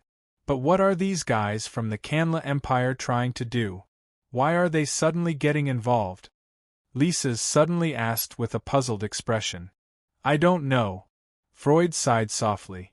Although I've done a lot of research on human behavior and social patterns, I can't completely understand all the thoughts of you humans. But I think, according to the principle of humans having a purpose in everything they do, the Canla Empire must be trying to achieve something this time. Nonsense. Lises glared at Freud. They don't have a purpose at all. Why would the Canla Empire send 2,000 people here? Do they have nothing better to do? Then he knit his brows. But I can't think of any benefits for the Kandra Empire in doing this. Could it be that they want to take a part in this mine? But the Canla Empire is so big and has so many mines. Why would they want to compete with us for this inconspicuous mine? It's not worth it. Freud shook his head. Captain, don't think about these questions anymore. Didn't you always say that we're just guards of the Chamber of Commerce, and we just need to follow orders from above? Why should we think so much? Lisa's frowned and thought for a long time. Then he clapped his hands and relaxed his expression. You're right. This has nothing to do with me. Why would I want to come here? We'll do whatever the higher-ups want us to do. Speaking of which, what did they want us to do? Freud didn't know whether to laugh or cry. They want us to restore order in the mine and ensure its safety. They want us to wait for the Chamber of Commerce to send someone else to restore order. That's not all. There's more. Captain, you're acting up again. Freud sighed helplessly. Our other mission is to rescue the missing members of the Chamber of Commerce. But now Lisa's raised his hand and interrupted him. He tidied up his clothes and said energetically, Very well. Let's go and carry out the other mission now. Our colleagues from the Chamber of Commerce are still missing. We can't just sit here and do nothing. We need to hurry and ask the witnesses. Freud reached out his hand, but he couldn't even catch the corner of Lisa's clothes. Seeing that Lisa's was already striding toward the camp of the Canla Empire, Freud didn't dare to delay. He waved his hand and signaled the 20 guards who had been following them to chase after Lisa's. The 2 soldiers in the Canla Empire's uniform who were guarding the camp saw Lisa's and the others approaching from afar. They immediately tensed up and became alert. Stop. This is the Canla Empire's military camp. You are not allowed to enter without permission, one of the soldiers shouted. Lisa's curled his lips in disdain and said loudly, Don't talk nonsense. Go in and tell your captain, Uther, that I'm here for my people. He has 5 minutes to hand them over to me. Otherwise, don't blame me for being impolite. Impolite. A strange voice sounded from inside the Canla Empire's camp. Then, a thin middle-aged man wearing an ordinary noble's uniform instead of the Canla Empire's uniform came out. Captain Lisa's, how are you going to be impolite? Lisa's glanced at him, then turned his head and said coldly, Scram to the side. I'm looking for Captain Uther, not a sissy like you. The middle-aged man flew into a rage and pointed at Lisa's. Who are you calling a sissy? You're just a small guard captain of a Chamber of Commerce. How dare you speak so rudely to a respected count of the Canla Empire? Soldiers, seize him. The 2 Canla Empire soldiers on the left and right of the camp's gate looked at each other with troubled expressions. Not to mention that they had received strict orders not to casually clash with the new Flyers guards. Even without this strict order, how could the 2 of them dare to make a move against more than 20 people? Seeing that the 2 soldiers didn't react, Count was so angry that he stomped his feet. He pointed at Lisa's, his lips trembling. He wanted to curse, but he didn't dare to open his mouth. Although he had only been in contact with the new Flyers guards for less than 3 days, this Count Zidar of the Canla Empire's southeast province had fully experienced the rudeness and unreasonableness of this new Flyers guard captain. He knew that reasoning with him was meaningless, and cursing him was even more useless. Fortunately, at this moment, a robust young man wearing the uniform of a Canla Empire officer walked out from behind him and helped Count Zidar out of his predicament. Lisa's, what are you doing here again? Captain Uther frowned when he saw Lisa's and the elven man beside him, Floyd, who had a helpless smile. Nothing, I just suddenly thought of something. The higher-ups said that you can interrogate those witnesses for 3 days. Now that 3 days have passed, shouldn't you return them to us? Lisa's said.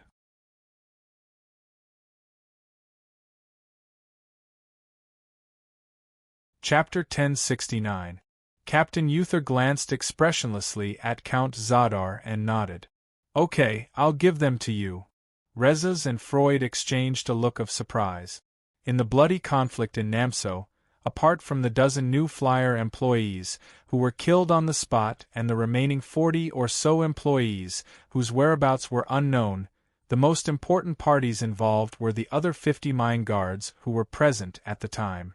Because these 50 guards were hired from the local Darrow tribe, they basically survived the conflict. There were even a few who directly changed sides and blended into the rioting crowd. Later, Races led his men to the Namso mine. After driving out the rioters, he captured the 6 mine guards who blended in and prepared to interrogate them as witnesses. However, Races received orders from above to hand these witnesses over to the Canla Empire's investigation team, who arrived later for questioning and investigation. Although Races was extremely dissatisfied, he was forced to obey the orders from above and hand them over. He was scheduled to come back in 3 days to take them back. Because these witnesses were the ones who had the best understanding of the situation, they were actually very important.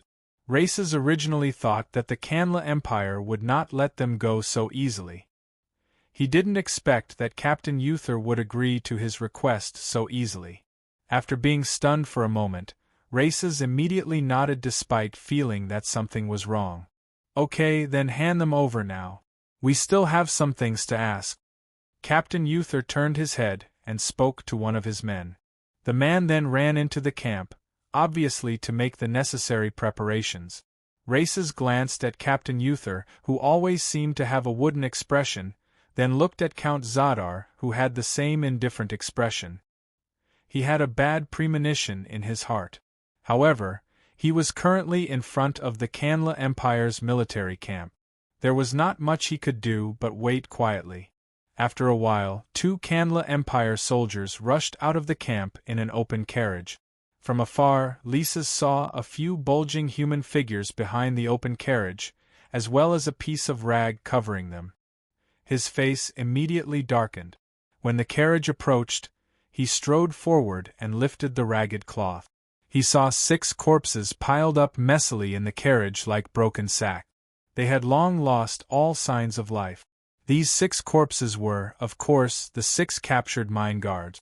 Races glanced at the 6 corpses.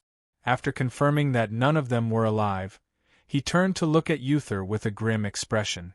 What's going on? What do you mean, what happened? Didn't you want me to return them to you? I've already paid it back. Captain Uther's face remained expressionless as he replied. Return my ass. Lises was furious. 3 days ago, I handed you 6 living people, and now you're giving me 6 corpses? You call this giving it back to me? Captain Races, please watch your words. Captain Uther's expression did not change at all. When we made the agreement 3 days ago, we didn't say whether we would return you the dead or alive, so it's not considered a breach of contract. You. Lises pointed angrily at Captain Uther, but he suddenly caught a glimpse of Count Zeidel's snickering face. After thinking for a while, he put down his hand, took a deep breath, and forced himself to calm down. Well then, tell me, how did they die? Nothing much. We used a little trick to extort a confession. They couldn't endure it and died. That's all, Captain Uther replied. A little trick? Good. Very good. Lises was so angry that his hands trembled. He wanted nothing more than to punch Captain Uther's wooden face. These 6 guards were extremely important witnesses in this incident. Now that they were all dead, didn't that mean that the truth of this matter would be hidden forever? In the end, their testimonies were all in the hands of the Canla Empire, so the Canla Empire could fabricate whatever they wanted. Naturally, it would be extremely disadvantageous for the new flyer. Of course, this was based on the fact that the Canla Empire was serious about this matter with the new flyer. Although this possibility was not high, if the result of this matter was disadvantageous to the new flyer, it could easily affect the new flyer's reputation. It would be a moderate blow to the new flyer. Ever since these guys from the Canla Empire came here, he had been feeling extremely aggrieved. Now that such an outcome had occurred, Lises could not help but feel angry. However, he was also very clear that he could not do anything without orders from above. Thus, he glared at Captain Uther for a while before turning to leave. Freud, who stayed behind, coughed lightly and waved his hand to the new flyer guards behind him, signaling them to pull the carriage away. He then nodded to Captain Uther and turned to leave. After returning to the new flyer guard camp, Lises was indeed waiting for Freud in his exclusive barrack. At this time, Lises did not look angry at all. His expression was very calm, but his brows were slightly furrowed, as if he was thinking about something. Freud, do you feel that something is wrong? Of course. Freud nodded. It's not unexpected that they killed these 6 witnesses, but it's a little strange that they did it so straightforwardly and obviously. Yes. Combined with their actions in the past few days, I even suspect that they deliberately wanted to provoke us. But they restrained their subordinates and did not confront us head-on. Could it be that they have been waiting for us to make the first move? But what's in it for them? Freud thought for a moment and slowly shook his head. I don't know. There's too little information to judge. That's true. After thinking for a while, Lisa suddenly asked Freud, "How confident are you that you won't be discovered?" If there's no magician of the 8th level or above in the enemy camp, then I'm 100% confident. Alright then. Go and try it tonight. See if you can find out anything. What if there's a magician of the 8th level or above? If you're discovered, withdraw immediately. If you can't, reveal your identity. I don't believe that they would dare to do anything to you. Okay. ### at night. A subtle fluctuation of air quietly flowed into the Kanla Empire's military camp outside the Namso mine. It went straight to the center of the camp. This wave of energy only stopped when it reached a tent that was obviously larger than the surrounding area. In the shadow of the camp, a vague shadow that was too faint for ordinary people to notice at all appeared. It was Freud. After sneaking into the tent that was supposed to be the commander's residence, Freud slowed down his movements and tried his best to suppress the fluctuation of magic in his body and the surrounding space. He even almost stopped breathing. As a high-grade elven warrior, this was an ability that none of his peers in the guards could compare to. It was also a skill unique to elven warriors. Because of this skill, the guards would always send out elven guards when they needed to carry out a stealth operation. However, this mission was more special and more important. That was why Lisa's had asked Freud to go out in person. After waiting quietly for a moment and making sure that he wasn't discovered, Freud slowly condensed magic in his ears again to strengthen his hearing. A moment later, all sorts of noises from the camp entered his ears. However, after listening for a long time, Freud found that there was not a single sound coming from the tent beside him. Freud couldn't help but feel a little strange. It wasn't strange for a lowly human noble like Count Zadar to do something at night. However, Captain Uther should be in the camp at night no matter what. Why wasn't there any movement at all? Freud thought for a moment and extended a finger, carefully releasing a trace of magic. However, when his magic touched the tent, there was still no change or effect. Now, he could be sure that this tent wasn't set up with a soundproof spell. That's strange. Why aren't these fellows in the tent? What are they doing? Freud slightly strengthened the magic elements around his ears and further strengthened his magic power, allowing him to hear all the sounds in the camp. Even so, he still didn't hear any sound from Captain Uther or Count Zadar. What made her even more curious was that the sounds in this tent were much quieter than she had imagined. Although there was a lot of noise, it was much quieter than a 2,000-man camp. However, now wasn't the time to think about this. Freud listened for a while longer and made sure that there was still no sound from Captain Uther or Count Zadar. After a moment of hesitation, he lay on the ground and lifted a corner of the tent to take a look inside. Sure enough, there was a huge tent in front of them. Moreover, it was lit up by a magic lamp, so they could see everything clearly. However, there was indeed no sign of Captain Uther or Count Zadar. There was only an old man in black robes sitting in the middle of the tent. He looked to be close to 60 years old and was wearing a long black robe. As soon as Freud's gaze fell on him, the old man instantly reacted and turned his head. His eyes shot out a dazzling light and collided with Freud's gaze. Oh no! Freud's heart tightened and he didn't hesitate to condense his magic again. His body instantly melted into the darkness as he turned and walked away. With a single glance, he was certain that the old man in the tent was at least a level 9 mage, perhaps even more powerful. He was no match for him at all. However, just as he moved, he suddenly felt the magic in the surrounding space become chaotic. A pillar of mud surged up from the ground and firmly stuck his legs together, making it impossible for him to move at all. The next moment, the old mage suddenly appeared beside him and looked at him with an amused expression. Elves? It's really hard to find such an experimental subject. Freud was shocked, but he didn't even manage to utter a single syllable before he lost consciousness. The moment he closed his eyes, he suddenly saw a ray of fire soaring into the sky from afar. That direction seemed to be the direction of the mine.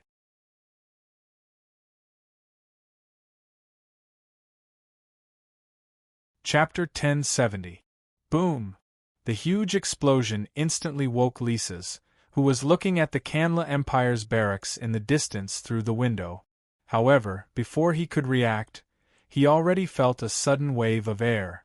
The workers' room in this mine was not built firmly, and it was shaken by this abnormally powerful wave of air.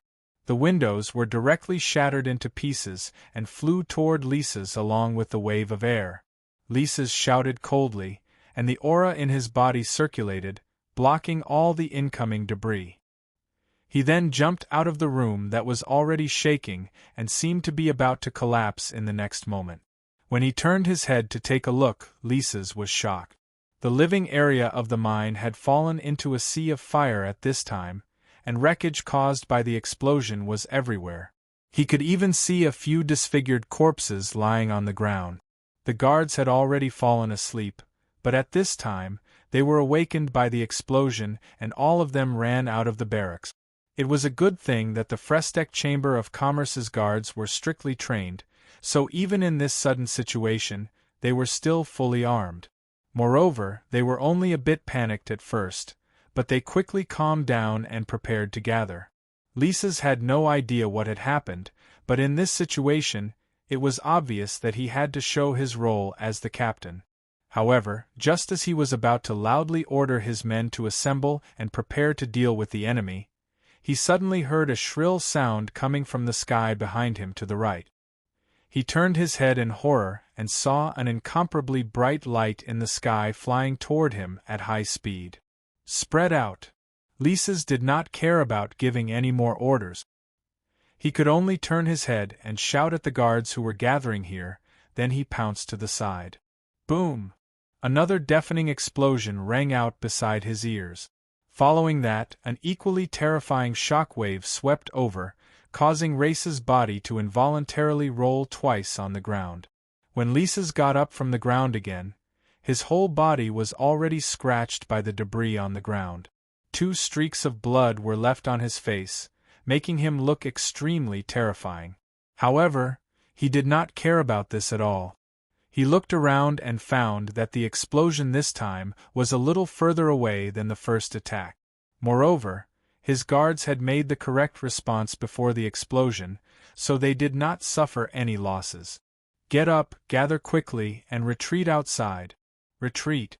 Did you hear that? Races roared and grabbed the collar of another vice-captain who was running over. Go and start up all the trucks in the warehouse. We have to run for our lives.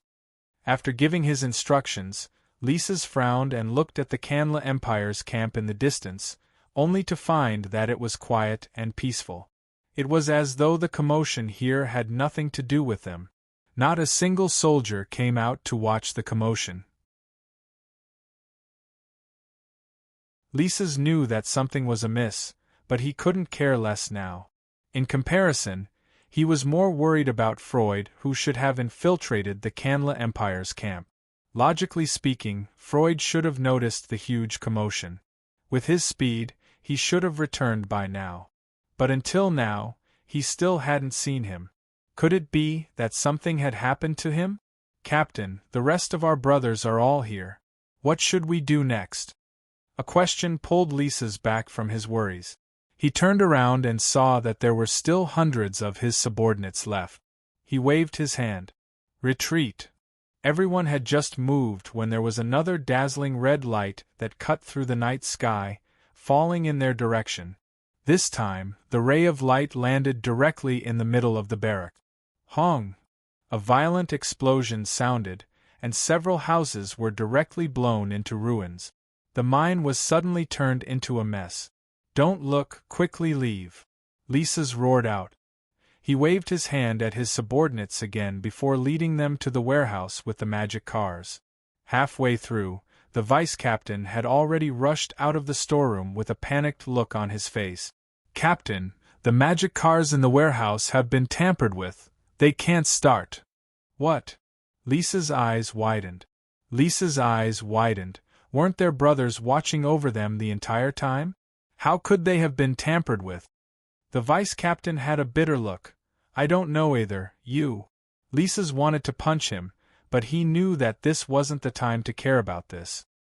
He calmed down to think for a bit before turning to look at the Canla Empire's camp before heading to the back of the mine. "Come with me." A group of new flyer guards followed Lisa's to the back of the mine. They climbed halfway up the mountain and circled around before entering the forest behind the mine. This backup retreat route was determined by Freud when they set up camp 4 days ago. Lisa's had mocked Freud for being too careful, saying that they wouldn't use it at all, but he never thought that they would be forced to use it now. "Captain, where's Vice-Captain Freud? Why don't I see him?" An elven guard suddenly asked in a small voice. Lisa's looked at him and said in a sharp voice, "Don't ask anything now, just focus on moving." That elven warrior's eyes dimmed before he became silent again. Lisa's felt the atmosphere around him become a bit stiff, but he wasn't as good at speaking as Freud. He didn't know how to liven up the atmosphere in the group, so he could only move forward. "Captain, where are we going now?" After a while, another vice-captain asked in a low voice. "Be careful and hide, we'll meet back at the base." Lisa's replied in a deep voice. "Yes." With a clear goal in mind, the atmosphere in the team suddenly became solemn. Although this attack in the middle of the night was too sudden and it was out of everyone's expectations, these new flyer guards had been trained very strictly and they were all elite warriors from different races. Even if they didn't have the military magic machines, they were very strong just based on themselves, so they didn't panic at all.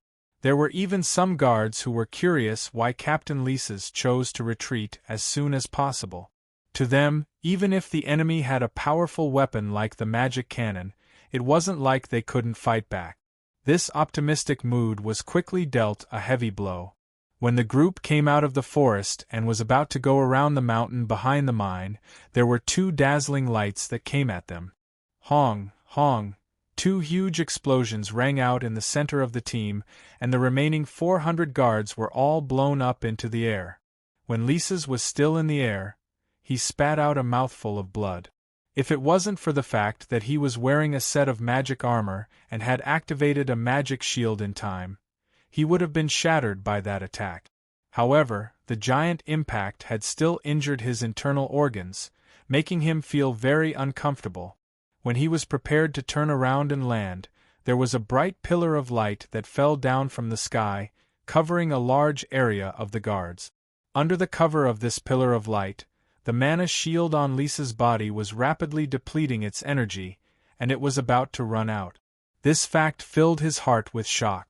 It had to be known, the magic armor he was wearing was the 3rd-generation magic armor designed by New Flyer. When the magic shield was filled with magic, it was enough to block an 8th-grade spell. This meant that this pillar of light that appeared out of nowhere was not weaker than an 8th-grade spell. After thinking this through, Lisa's didn't have any hope in his heart. He twisted his body and rolled in the air twice before falling to the ground and rolling a few more times.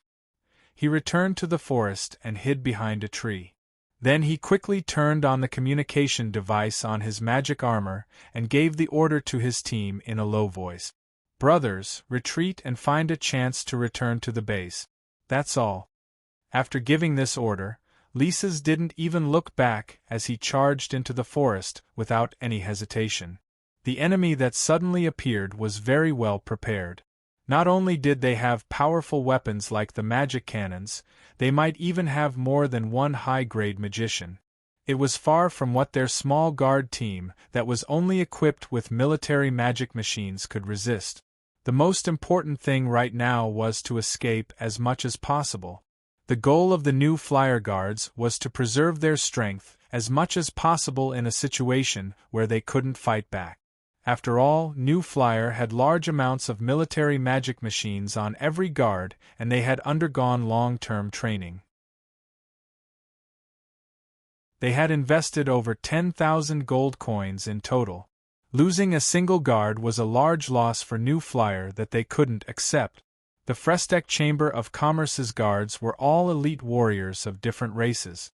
Although the attack this time was strong, with their powerful strength and the powerful defense of their magic armors, although they were in a sorry state, there weren't many people who lost their lives. After regaining their senses, they immediately received Lisa's order and quickly judged the current situation. Thus, all the guards returned to the forest without hesitation. After a while, they disappeared into the night one by one without a trace. After a wild explosion between the forest and the outside world, it finally calmed down. When the light of the magic faded, a large team of over 1,000 people came from the other side of the forest. They charged into the forest to search, leaving only 4 people at the entrance of the forest. Under the light of the flames, the faces of the 4 people could be seen. 2 of them were Captain Uther and Count Zadar, whom Lisa's had seen over the past few days.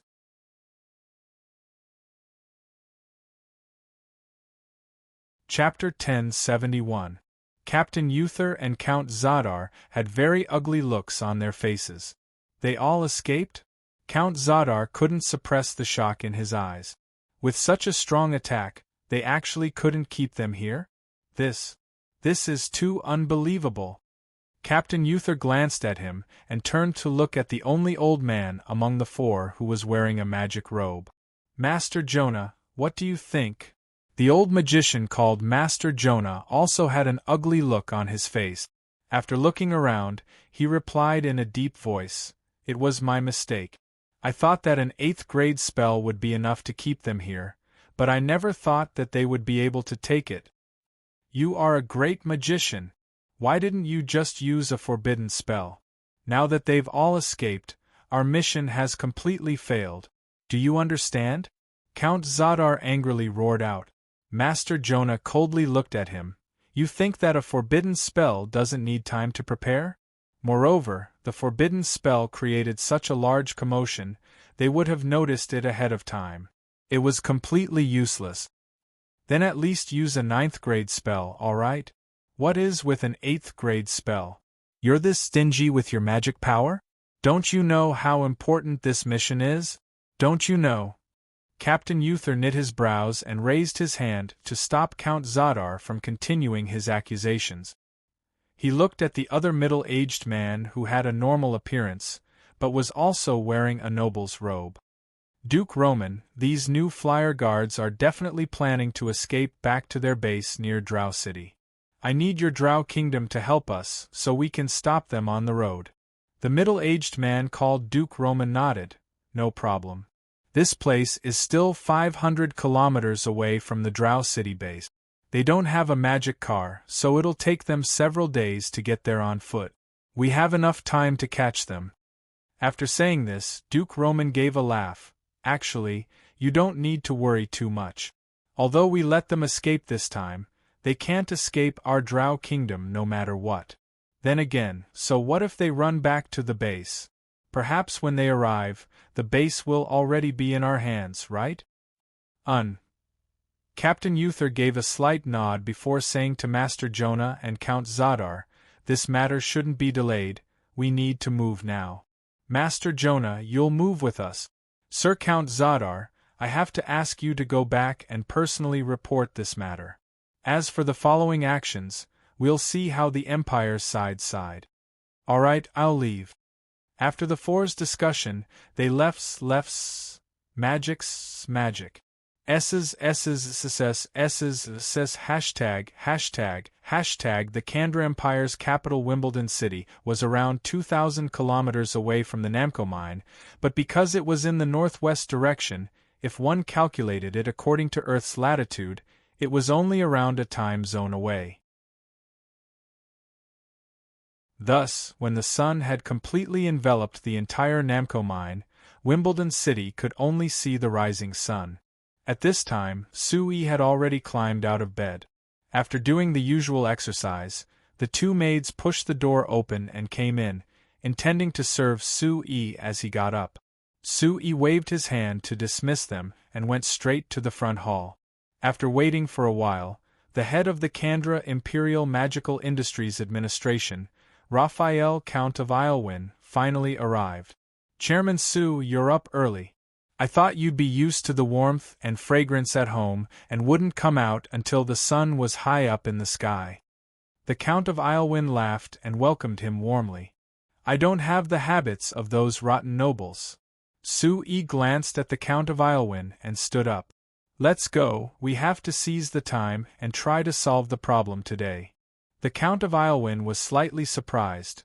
"Chairman Su, there's no need to be in such a hurry. It's not easy for you to come to Wimbledon City. You should stay here and play for a few more days. I've prepared a lot of good programs today, you see. Let's go have breakfast first, and then—" "The problem isn't solved, I'm not in the mood to play." Sui shook his head and bluntly rejected the Count of Aylwin's good intentions. "Or is it that the Kandla Empire has no plans to solve the problem at all?" This sentence was very rude. The Count of Aylwin's smile froze, then he forced a smile and said, "How could that be? We invited Chairman Su to be our guest this time to discuss how to solve the problem." Sui looked into the Count of Aylwin's eyes and seriously said word for word, "Sir Count, I've already wasted 2 days here. I can't keep wasting time. Do you understand what I mean? Actually, even if Chairman Su didn't say anything, we also had the idea of solving the problem. We just needed to prepare a bit in the past 2 days, but now we've prepared everything. Chairman Su, please come with me." Sui nodded and followed the Count of Aylwin out to a magic sedan. Then they drove out of Wimbledon City and headed east. "Sir Count, where are we going?" Sui asked with knit brows. "I'll reveal a bit to Chairman Su first." The Count of Aylwin lowered his voice. "The conflict between us this time is related to an important person in the military, so before we discuss this, it's best to reach an agreement with the military. Hearing that Chairman Su came to Wimbledon City, this important person in the military wants to see you." Important person in the military? Sui was confused. Could it be that the Kandla Empire suddenly intervened in the bloody conflict at Namukyou, and even sent an army of 2,000 people to the Namukyou mine because of the Kandla Empire's military?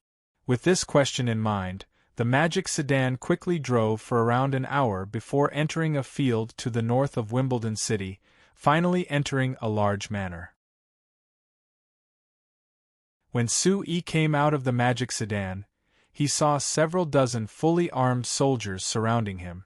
Just based on this, it showed that the owner of this manor was different from the others. The other nobles would at most have some private guards in their manors, but in this manor, there were regular soldiers wearing the uniform of the Kandla Empire. The Count of Aylwin, who came out of the car, saw these soldiers surrounding him and obediently raised his hands, letting the soldiers touch him. Seeing the strange look Sui looked at him, the Count of Aylwin said with a smile, "This is the rule here. I asked Chairman Su to understand." Sui was surprised. The Count of Aylwin was the minister of the Kandra Imperial Magical Industries Administration, so he was considered a high position. But after coming to this manor, he had to be searched like this. Could it be that the owner of this manor was an important person that he couldn't compare to? Even if he went to see the Emperor of the Kandla Empire, it wouldn't be like this. Thinking of this, Sui still raised his hands. However, just as the soldiers were about to touch him, an old but heroic laughter suddenly rang out. "All right, you can all leave. Chairman Su is a powerful great magician. weapons aren't important to him at all. Sui looked in the direction of the voice and saw an old man with white hair and a very strong body. He was wearing a military uniform and his face was glowing. Chairman Su, it's the first time we've met.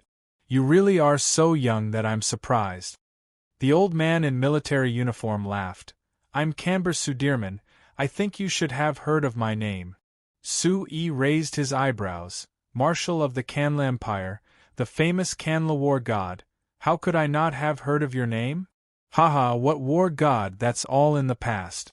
Ever since I became this bullshit marshal, I haven't been on the battlefield for close to 20 years.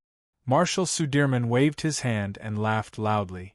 Su-yi nodded lightly.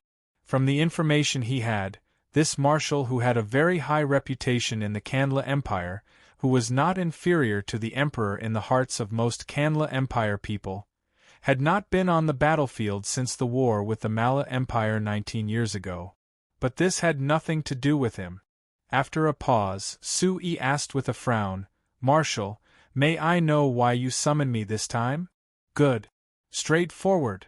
Marshal Sudirman gave Su-yi a thumbs up as a sign of praise, then grabbed Su-yi's arm and pulled him into the manor. You can talk about it after we go in. Although I'm a rough person, I still know the basic etiquette of hospitality. Marshal Sudirman was very strong, so Su-yi could only move forward involuntarily. When he looked back, he found that the Count of Islewin did not follow.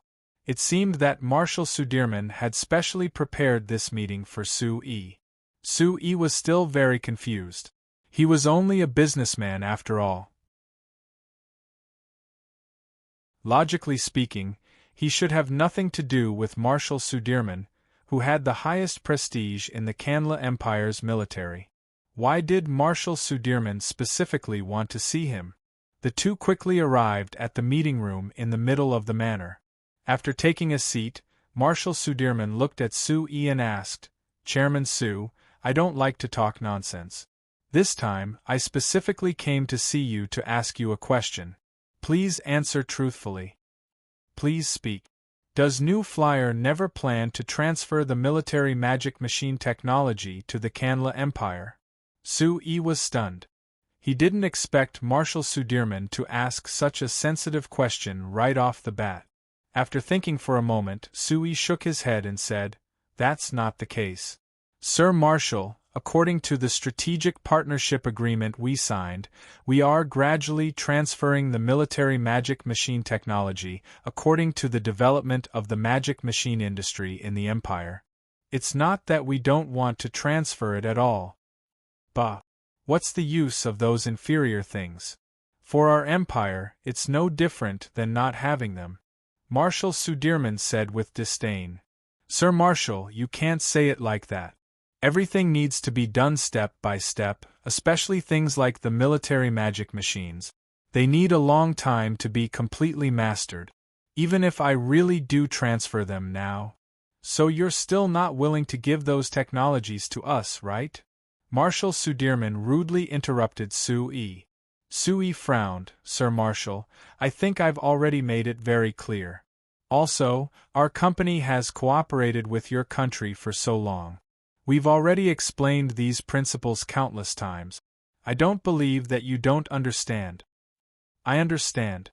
That's why I called you here this time to give you one last chance. Marshal Sudirman looked at Su-yi with a sharp gaze. But it's clear that you don't intend to cherish this opportunity. I'll ask you again, are you willing to transfer the military magic machine technology to the Kanla Empire? A sense of danger filled Su-yi's heart as he looked at Marshal Sudirman with knitted brows. Sir Marshal, what do you mean?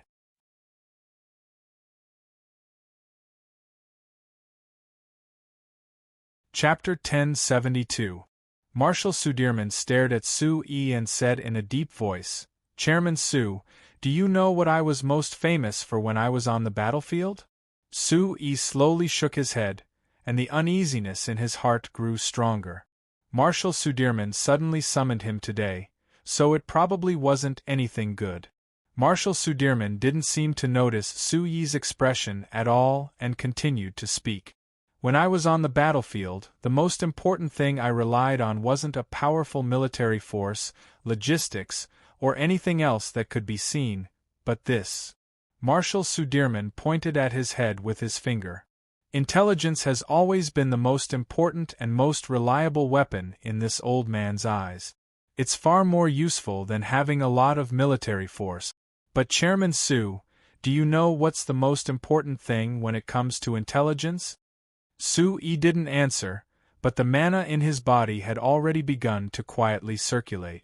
Wisdom, to put it bluntly, is nothing more than an accurate judgment of the situation. If you want to make an accurate judgment, you have to know all the relevant points in the entire situation. Only then can you make the most appropriate choices and arrangements. Li Yao shook his head and said, I've always liked to have everything under my control before a battle. Only then can I have complete control of the situation. Therefore, the thing that I hate the most in my life is all unstable factors, because they will cause my judgment to be wrong. Su-yi frowned slightly. The so-called unstable factor, could it be that he was referring to the new flyer? Chairman Su, you and your new flyer, or more accurately, the military magic machines produced by your new flyer, are the unstable factors that I hate the most. They are also the unstable factors that have the greatest impact on the Kanla Empire. So, Marshal, what do you want to do? Hearing Marshal Sudirman finally say this, Su-yi calmed down and asked in return. I have always only one way to deal with unstable factors. Either I control them in my own hands and turn them from unstable factors into stable factors, or... Marshal Sudirman looked at Su-yi with eyes that couldn't hide his killing intent at all. That's to destroy it. As soon as he finished speaking, Su-yi suddenly felt as if the mana space around him had solidified. All the mana in the space seemed to have frozen, and the mana no longer flowed as quickly as it normally did. Instead, the mana stopped flowing. Su-yi instantly activated the mana within his body, only to discover that his mana could no longer affect the surrounding mana. In other words, he couldn't cast any magic at all. Anti-magic space? Su-yi raised his eyebrows and looked at Marshal Sudirman in surprise. Marshal, you really think highly of me. In order to deal with me, they even used such a top-tier magic trap. Chairman Su, I've long heard that you're an extremely outstanding magic genius. You've even become a powerful advanced mage in your early 40s. Of course, I have to treat you with caution. What's more, since I've already decided to make a move against you, I have to make sure that nothing goes wrong. Otherwise, if I let you escape, the consequences will be very serious, Marshal Sudirman said seriously. Su-yi revealed a faint smile. Lord Marshal, can I ask you something? Does His Majesty know that you're doing this? Marshal Sudirman and Su-yi looked at each other for a moment, but didn't answer the question. Instead, he waved his hand and said, You're going to die soon. There's no point in knowing so much. Is that so? I don't think so. The corners of Su-yi's mouth curled up slightly. He waved his hand gently, and a strange wave of mana immediately spread out from his body. The mana that had been solidified in the surrounding mana space seemed to have come back to life in an instant, regaining their liveliness and vitality. Then, a deep chill quickly surged toward Marshal Sudirman. In the blink of an eye, it was less than half a meter away from him. A spot of fire suddenly lit up in front of Marshal Sudirman's chest.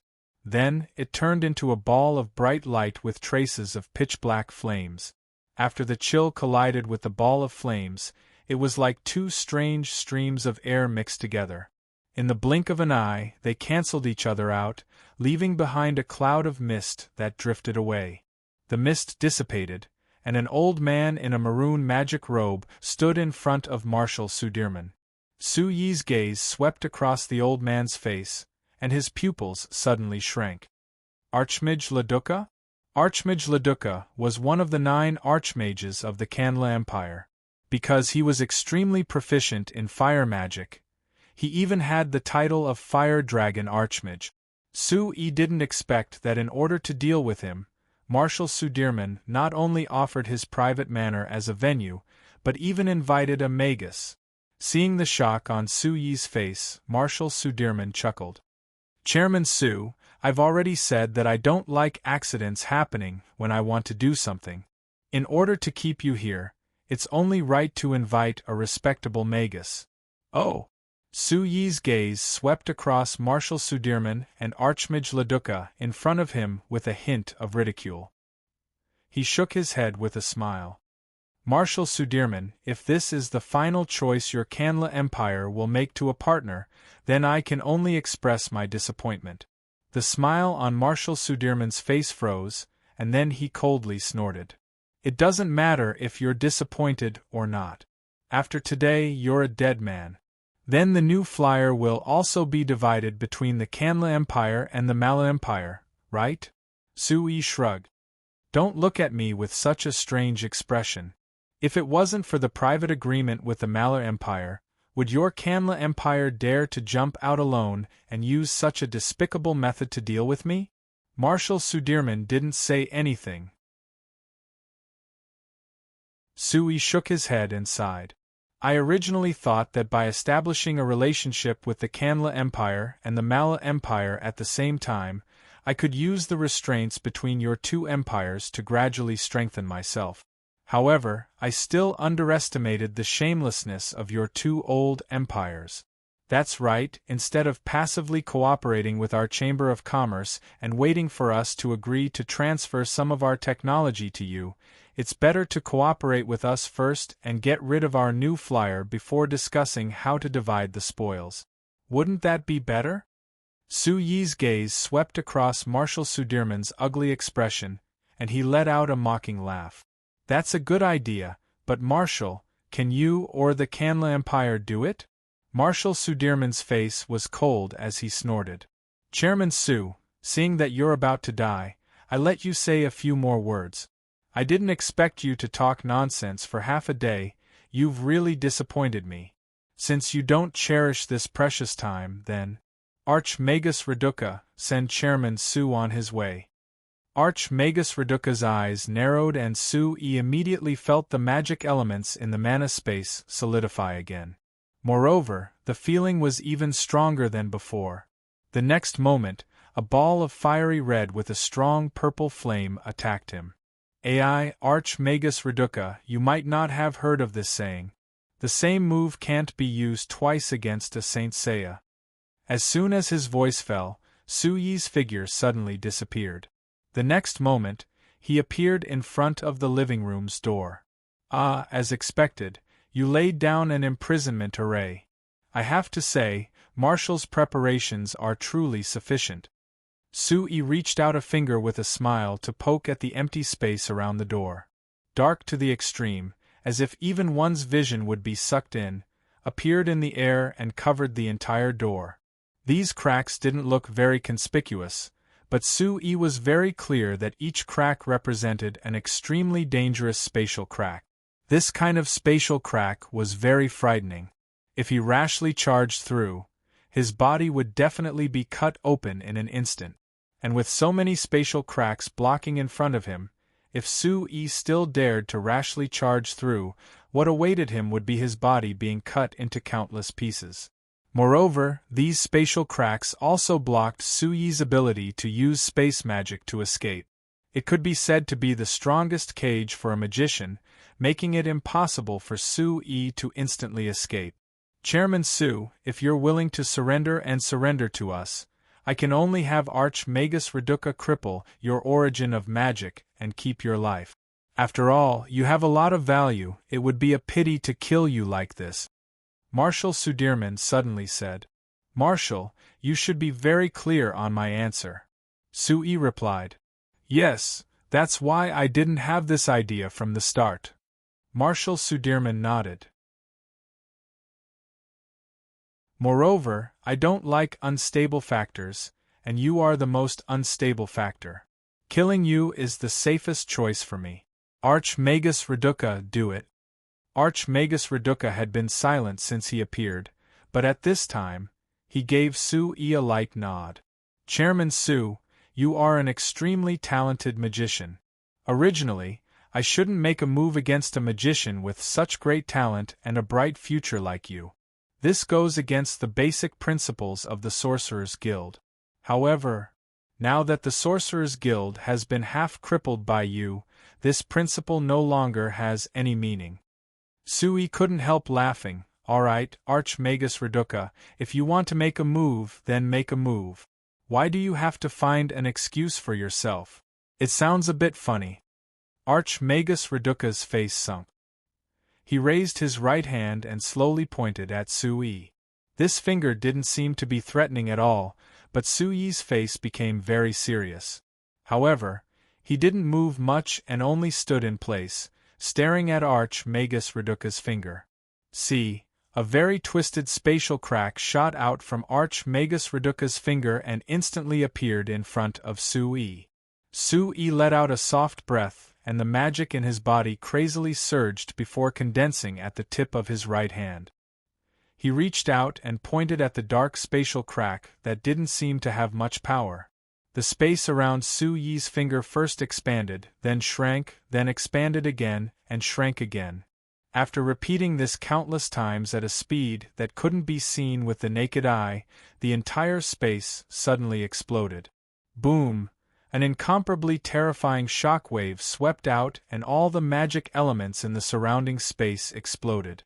It was like a powerful bomb had been detonated. The shockwave even swept out several hundred meters and turned everything in the area to dust.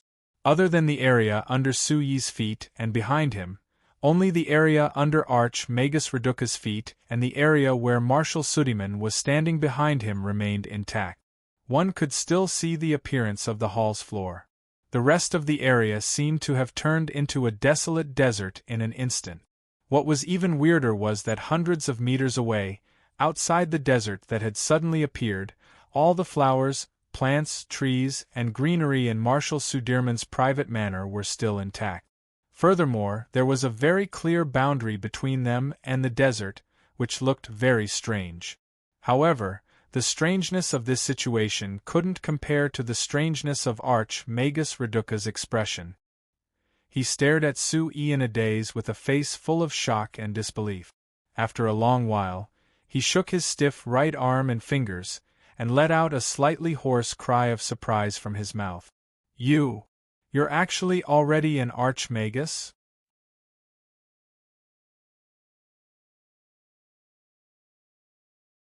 Chapter 1073. For the mages of the signs, there was a very clear difference in strength between normal mages and great mages. The most important, or perhaps the most obvious point, was that great mages could grasp space magic while normal mages couldn't. As for the next level, there was a clear difference between great mages and archmagi, and this difference was also reflected in space magic. Although normal great mages could grasp a certain amount of space magic and use it, such as the space teleportation magic that most great mages could grasp, it was still far from being able to truly use magic to control space. Only mages who had reached the level of Archmage in the truest sense could rely on their superior control of magical elements and their superior understanding of spatial magic to control the magical space at will. They could even form an independent magical space that belonged solely to them. This magic space was called a domain by most mages and belonged exclusively to Archmagi. Before and after Archmagus Reduca appeared, he had attacked Sui twice, causing the magic elements in the magic space around Sui to solidify. They couldn't be controlled by Sui, so he couldn't easily use magic. However, Archmagus Reduca could. This was because this magic space had been absorbed into his domain. However, Sui had easily resolved the previous 2 times, which made Archmagus Reduca have a trace of doubt. Although this attack appeared to be very simple, it was an extremely powerful spatial magic attack that he had condensed a large amount of magic power, as well as all of the magic spells in the mana space in this domain.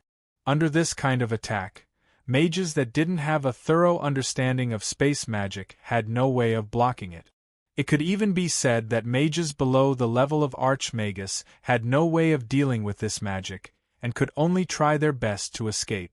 However, the surrounding magic space had already been absorbed into Archmagus Reduca's domain.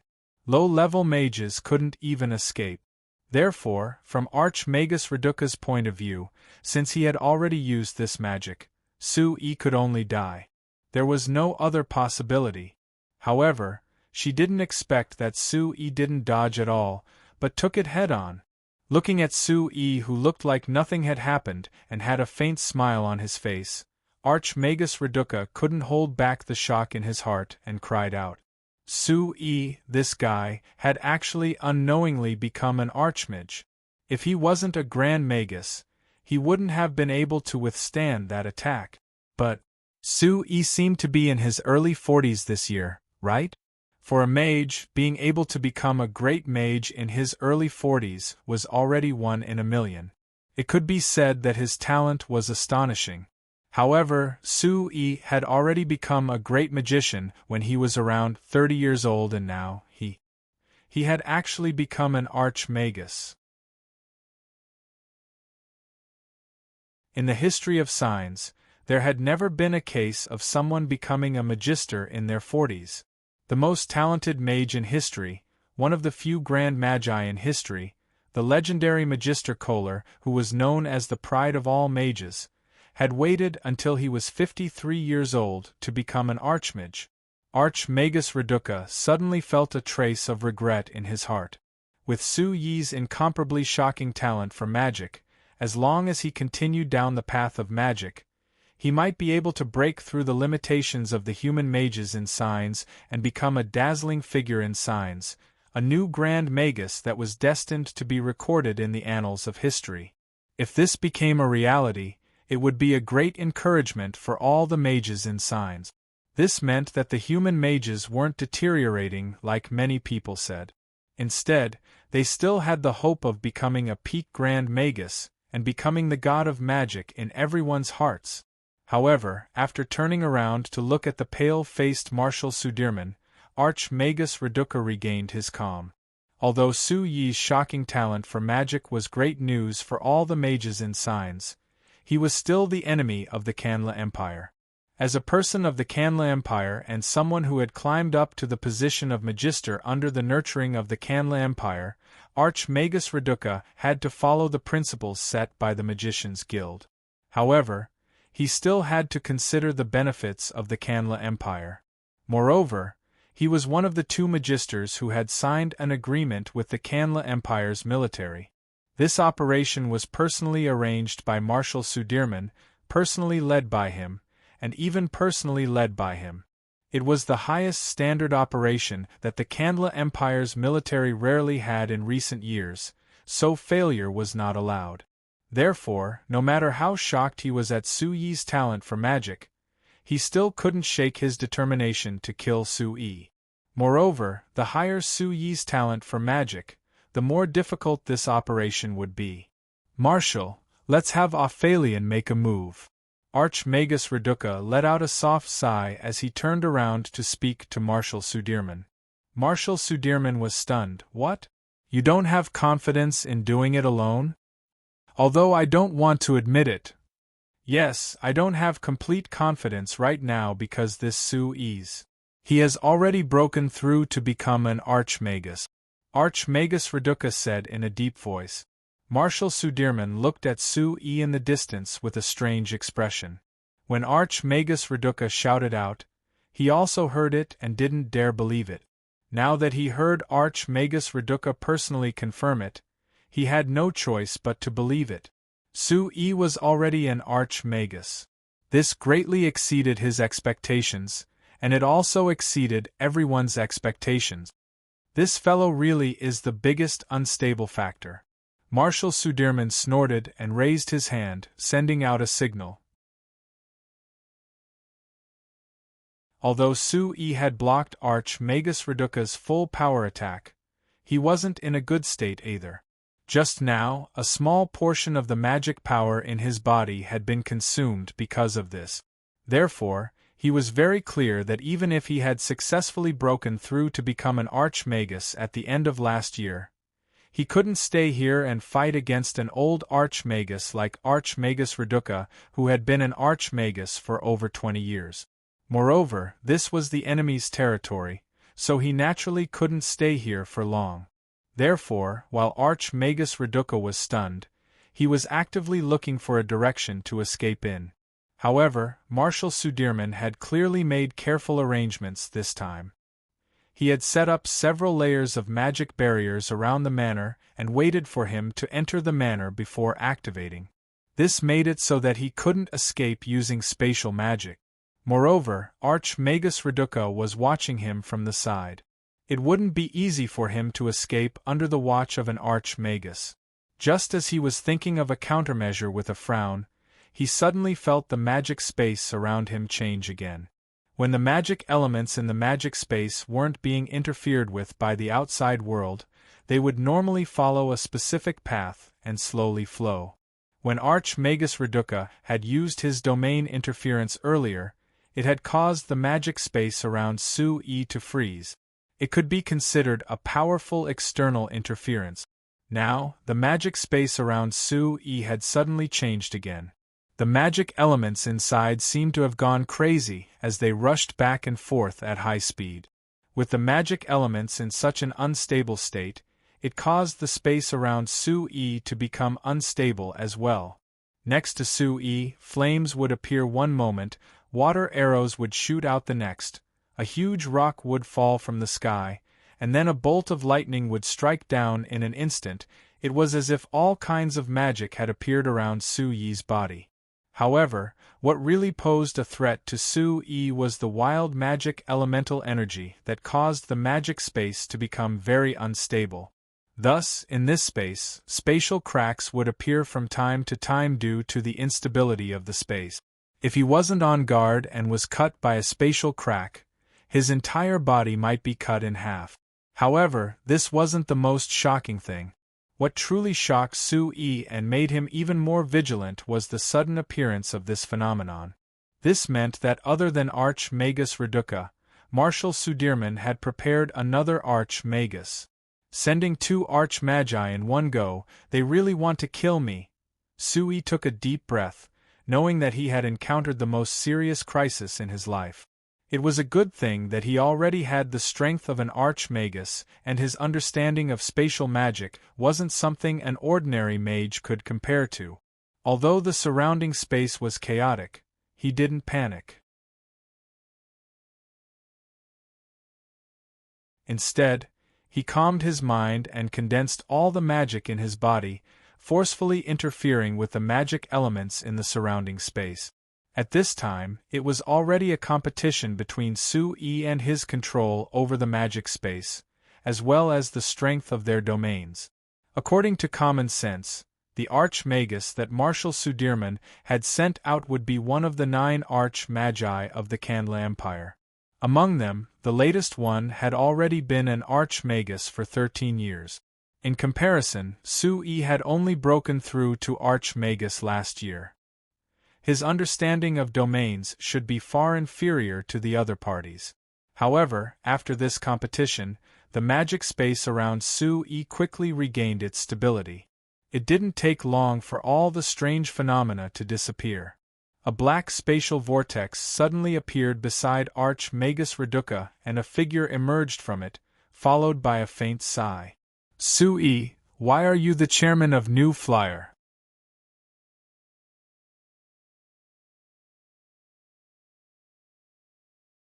Chapter 1074. Master Carmilla has often said this to me before. I didn't think that even you would feel the same way, esteemed Grand Magus Aphelion. Su-Yi maintained the smile on his face as he looked at the figure that had suddenly appeared. However, his heart became even more cautious. Another Grand Magus. Moreover, it was Grand Magus Aphelion who could be considered the strongest of the 9 Grand Magi in the Kanla Empire. It had to be said that the Kanla Empire was really willing to spend money this time. They had actually sent out 2 Grand Magi who had extremely high positions and were known as the strongest in the signs. It was clear that they didn't want to give Su-yi any chance of escaping. Grand Magus Aphelion was already 87 years old this year, but he looked even younger than Grand Magus Reduca. If he said that he was only 50-something years old, people would believe him. After hearing Su-yi's response, he took a deep look at Su-yi before saying with a sigh, "Chairman Su, if you're willing to make a magic oath and announce to the world that you're disbanding the Frestec Chamber of Commerce, auctioning off all the industries under the Frestec Chamber of Commerce and never setting foot in the magic machine industry again, then Reduca and I can guarantee that your life won't be threatened. What do you think? Many thanks to you and Grand Magus Reduca for valuing my magic talent. But, Sir Aphelion, do you know? When I introduce myself to others, I always emphasize that I am the chairman of New Flyer and a merchant. As for my identity as a magus, that's just a side benefit." Su-yi replied with a smile. Grand Magus Aphelion silently stared at Su-yi for a moment before taking a deep breath and lightly nodding. "All right, I understand. Actually, I also knew that you would have this kind of answer. After all, those who can become Grand Magi are all people with strong wills and won't be easily convinced. However, I still feel that it's a pity. Chairman Su, do you know that with the magic talent you've shown, if you were willing to devote yourself to studying magic, you could become a Grand Magus that no Magus has been able to reach for hundreds of years? Grand Magus Carmilla has said this to me many times, but I don't care." Su-yi shrugged and said with a relaxed expression, "I've said it before, compared to my identity as a magus, I care more about my identity as a merchant.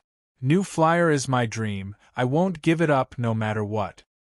But if you're a Grand Magus now, the two of us— no, even if the 9 Grand Maguses Canla Empire combined, we wouldn't be your match. Do you understand this point?"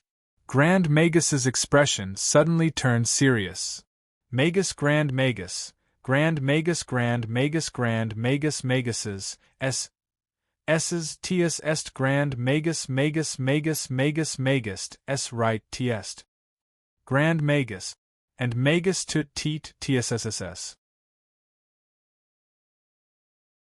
The magic space that had just calmed down instantly became berserk again. Endless magic elements swept back and forth in this space, causing the space within a few hundred meters that had been completely destroyed to become a purgatory. However, on the other side, Archmagus Leduca made a move at the same time and the mana space completely froze. The entire space was deathly silent, forming a sharp contrast with the mana space controlled by Archmagus Aphelion. It looked very strange.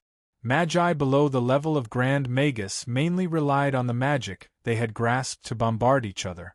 However, once they reached the level of Grand Magus, victory or defeat would be decided by both parties' understanding and control of their domains. This was because to a magus who could control a domain, any magic was just a trick to put together magic elements. It didn't have any real meaning. As long as they could completely control the magic space within their domain, then any magic would be a simple matter. Therefore, a battle between Grand Magi was much simpler than a battle between low-level Magi. This was because there weren't many beautiful explosions of magic. The entire process of the battle even seemed a bit ordinary. However, under this ordinariness, there was a great danger that ordinary people couldn't imagine. Once the entire magic space was controlled by the opponent's Grand Magus, it meant that the magic elements in this space were completely controlled by the opponent. This also meant that one could be torn to shreds by all kinds of magic at any time. Therefore, fighting with any Grand Magus meant that it was extremely dangerous. And now Su-yi was being attacked by 2 Grand Magi at the same time. This wasn't the first time that Su-yi was going against a Grand Magus. As early as 9 years ago, Su-yi had already faced off against Grand Magus Levin Hasek from the Mana Magic Kingdom. However, Su-yi was only a Great Magus at that time, so he didn't have any thoughts of fighting with a Grand Magus. The so-called confrontation was only to lure Grand Magus Levin Hasek into a trap that had already been set. Later on, Grand Magus Levin Hasek was hit by a powerful magic cannon condensed from hundreds of thousands of mois of magic power. As a result, he fell, but it didn't have much to do with Sui. From beginning to end, Sui didn't make a move himself at all. But now, this wasn't New Flyer. Not only was there no trap that the New Flyer had set for a Grand Magus, but Sui had fallen into the trap himself and was being attacked by two powerful Grand Magi who had been famous for a long time. To any Magus, this was a situation of certain death. Even if Sui had successfully broken through to the realm of Grand Magus, there was no chance of him escaping by luck. Marshal Sudirman had already retreated to a safe position in the distance, narrowing his eyes as he looked at Sui. Countless people in the Empire were having headaches over the threat and restraint of the New Flyer. When they didn't know how to deal with it, only he saw the key to solving this problem with a single glance. That's right, the key lay with Sui. Many people felt that the New Flyer had become a colossus that even the Kanla Empire would find difficult to deal with.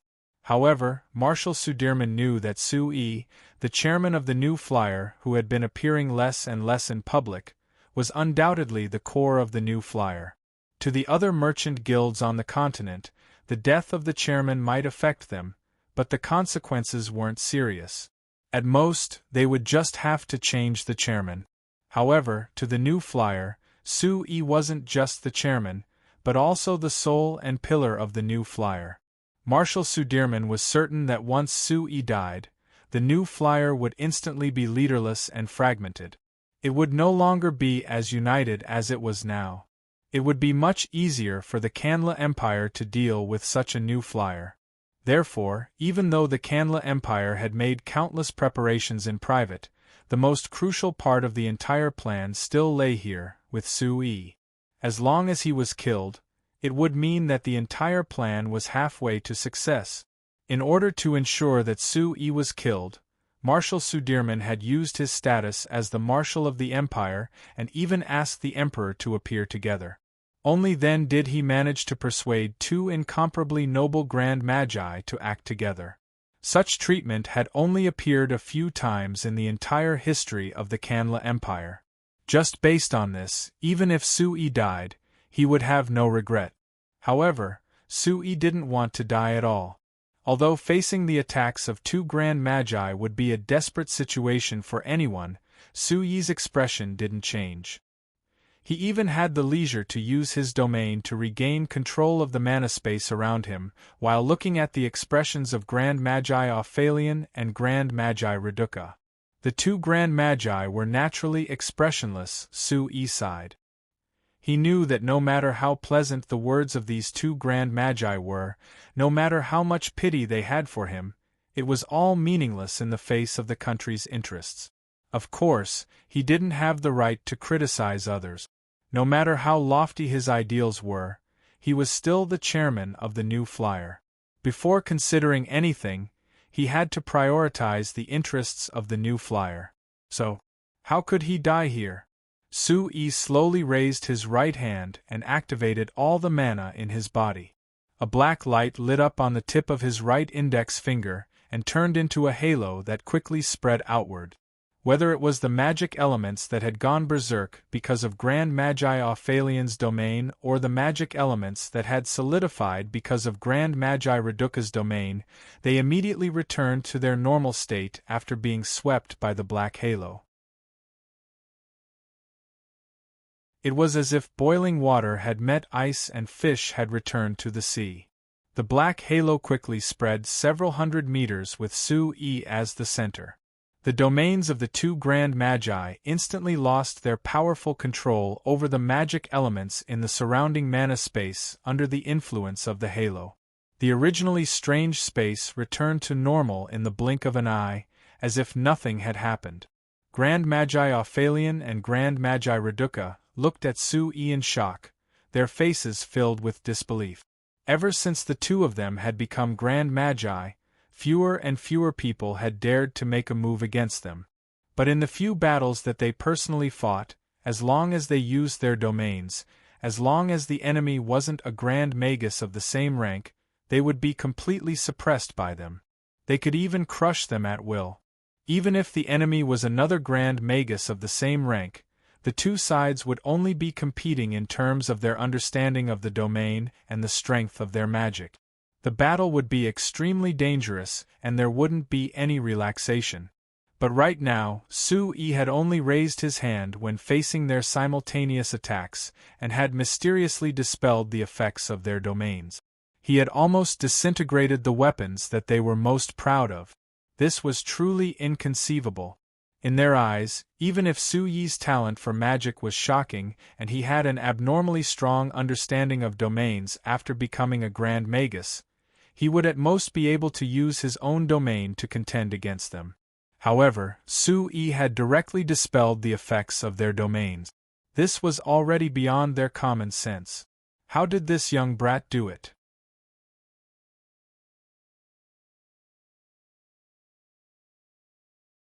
Chapter 1075. Respected Archmages, it seems like you didn't pay much attention to New Flyer before. Sui smiled and shook his head after dissolving the attacks of the two Archmages. If you paid attention, you would know that at the beginning of this year, I published an article in the Shinfei Magic Industry Weekly. I talked about some problems with the magic space in it. Archmage Aphelion and Archmage Reduca looked at each other and frowned slightly. The two of them were very traditional mages. They had always used stealth to research magic and increase their own strength as a mage's orthodox path of cultivation. Therefore, they didn't care about things like magic tools that relied on external objects. No matter how famous New Flyer was, in their eyes, it was nothing more than a crooked path that relied on external objects. It wasn't something that a mage should really research. Therefore, they really didn't pay much attention to New Flyer before this. Even when Sarander Cray the sorcerer took the initiative to go to New Flyer to research magic machines, in the eyes of traditional mages like them, he was just like Mentor Carmilla. It was a display of self-degeneration. Therefore, although they knew that Suyi's talent for magic was outstanding and that he was already a high-ranked mage, they never took it to heart. In their eyes, this kind of person who put his heart and soul into the crooked path of magic tools and even valued his identity as a merchant was nothing to worry about. But now, Sui used facts to refute them.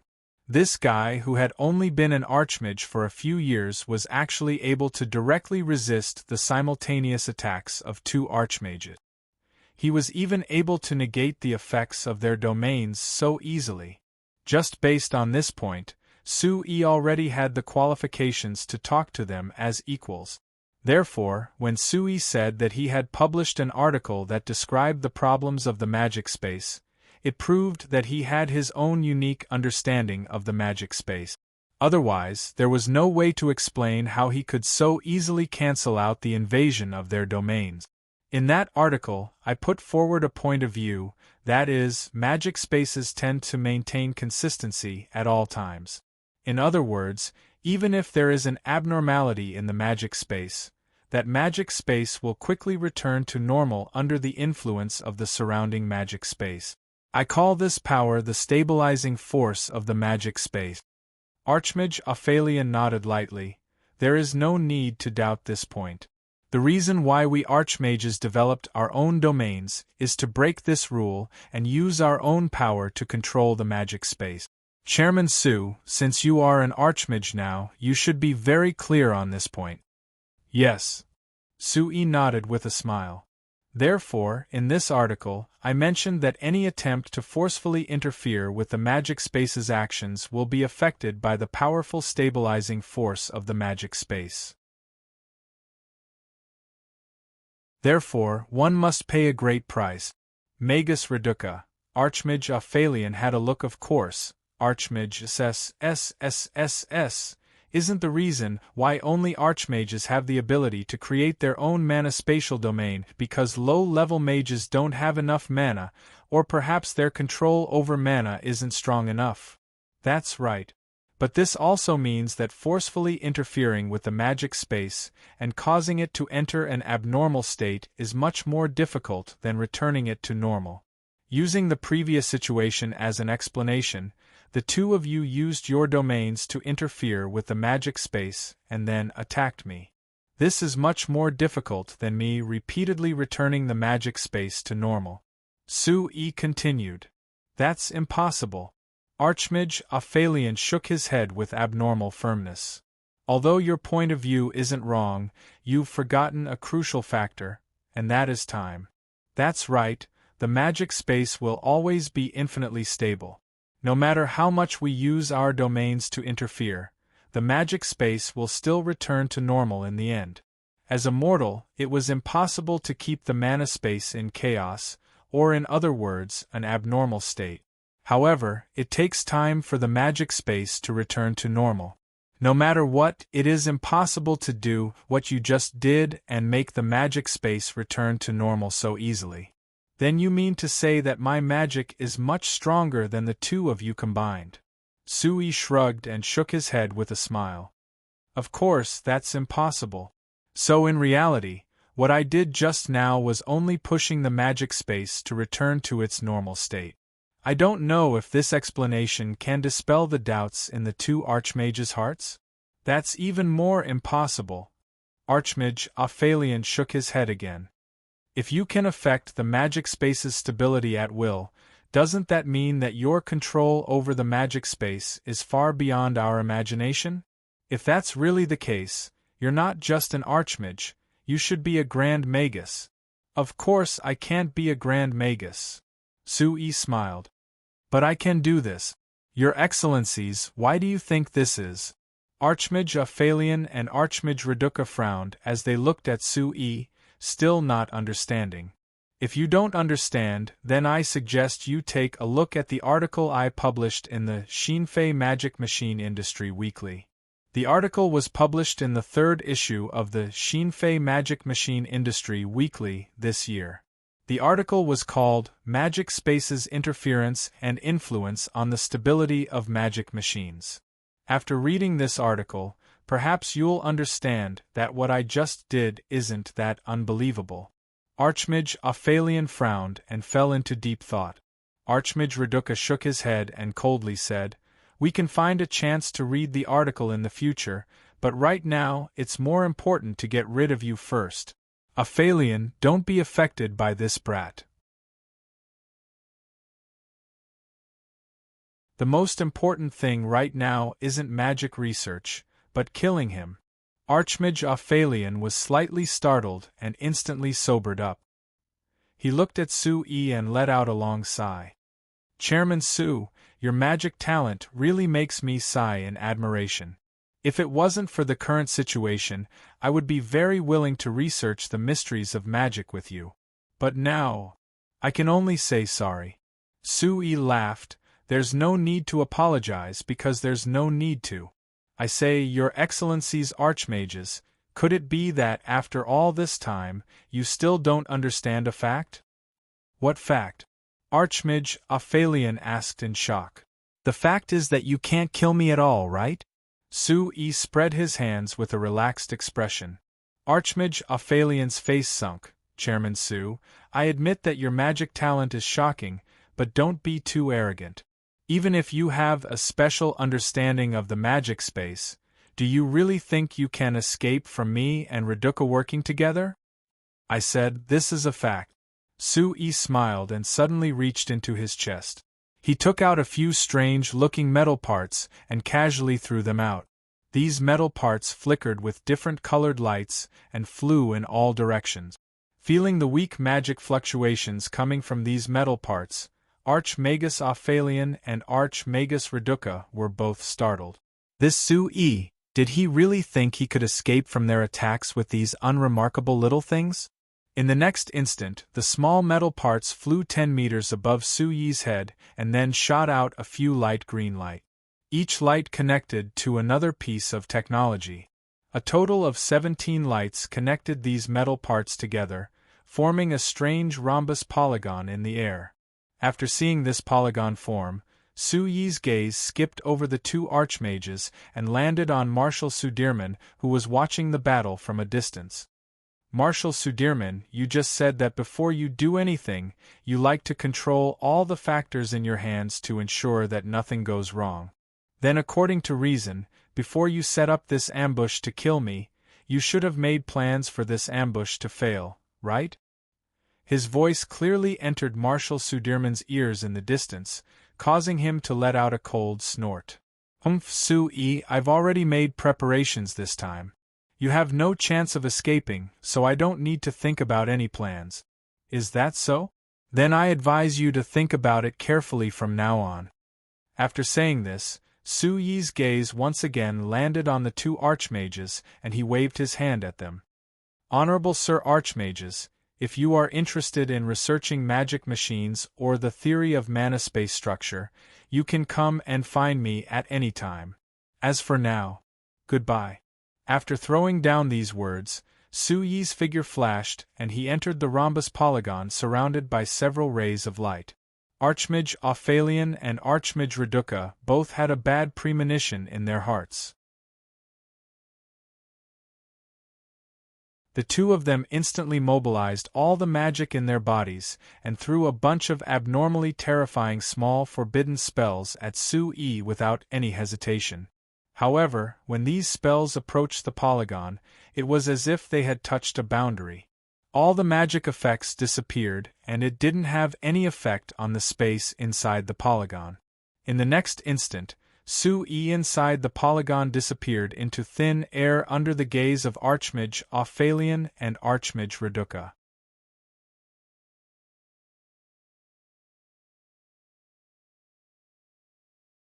Chapter 1076. In a barren mountain about 20 kilometers southwest of Wimbledon City, 17 faint green lights suddenly appeared out of thin air, forming a strange rhombus polygon in the air.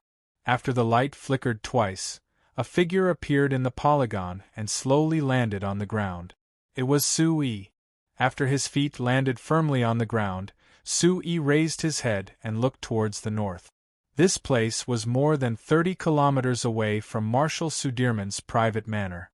No matter how much Archmage Ophelion and Archmage Reduca overestimated his magic power, they would never have thought that he would be able to teleport so far away.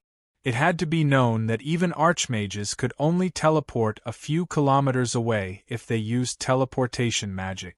A teleportation distance of more than 30 kilometers was an unimaginable distance for any archmage. Because he had teleported a full 30 kilometers away, even if Marshal Sudirman had set up a perimeter, it would still be impossible to guard against such a large area. Therefore, Su Yi should have escaped from the trap and should be temporarily safe. Thinking of the situation just now, Su Yi let out a soft sigh.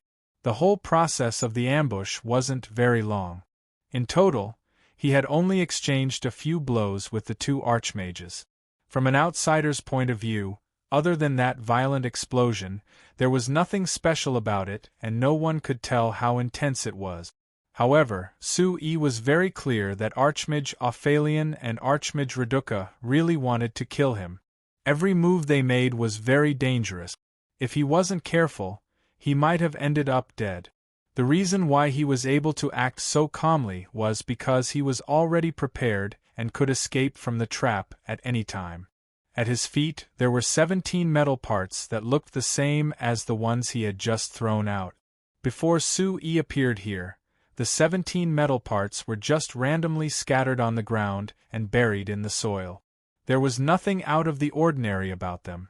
When Su Yi threw out the 17 metal parts from Marshal Sudirman's private manor, the 17 metal parts were activated at the same time and formed a special magical domain in the shape of a rhombus polygon.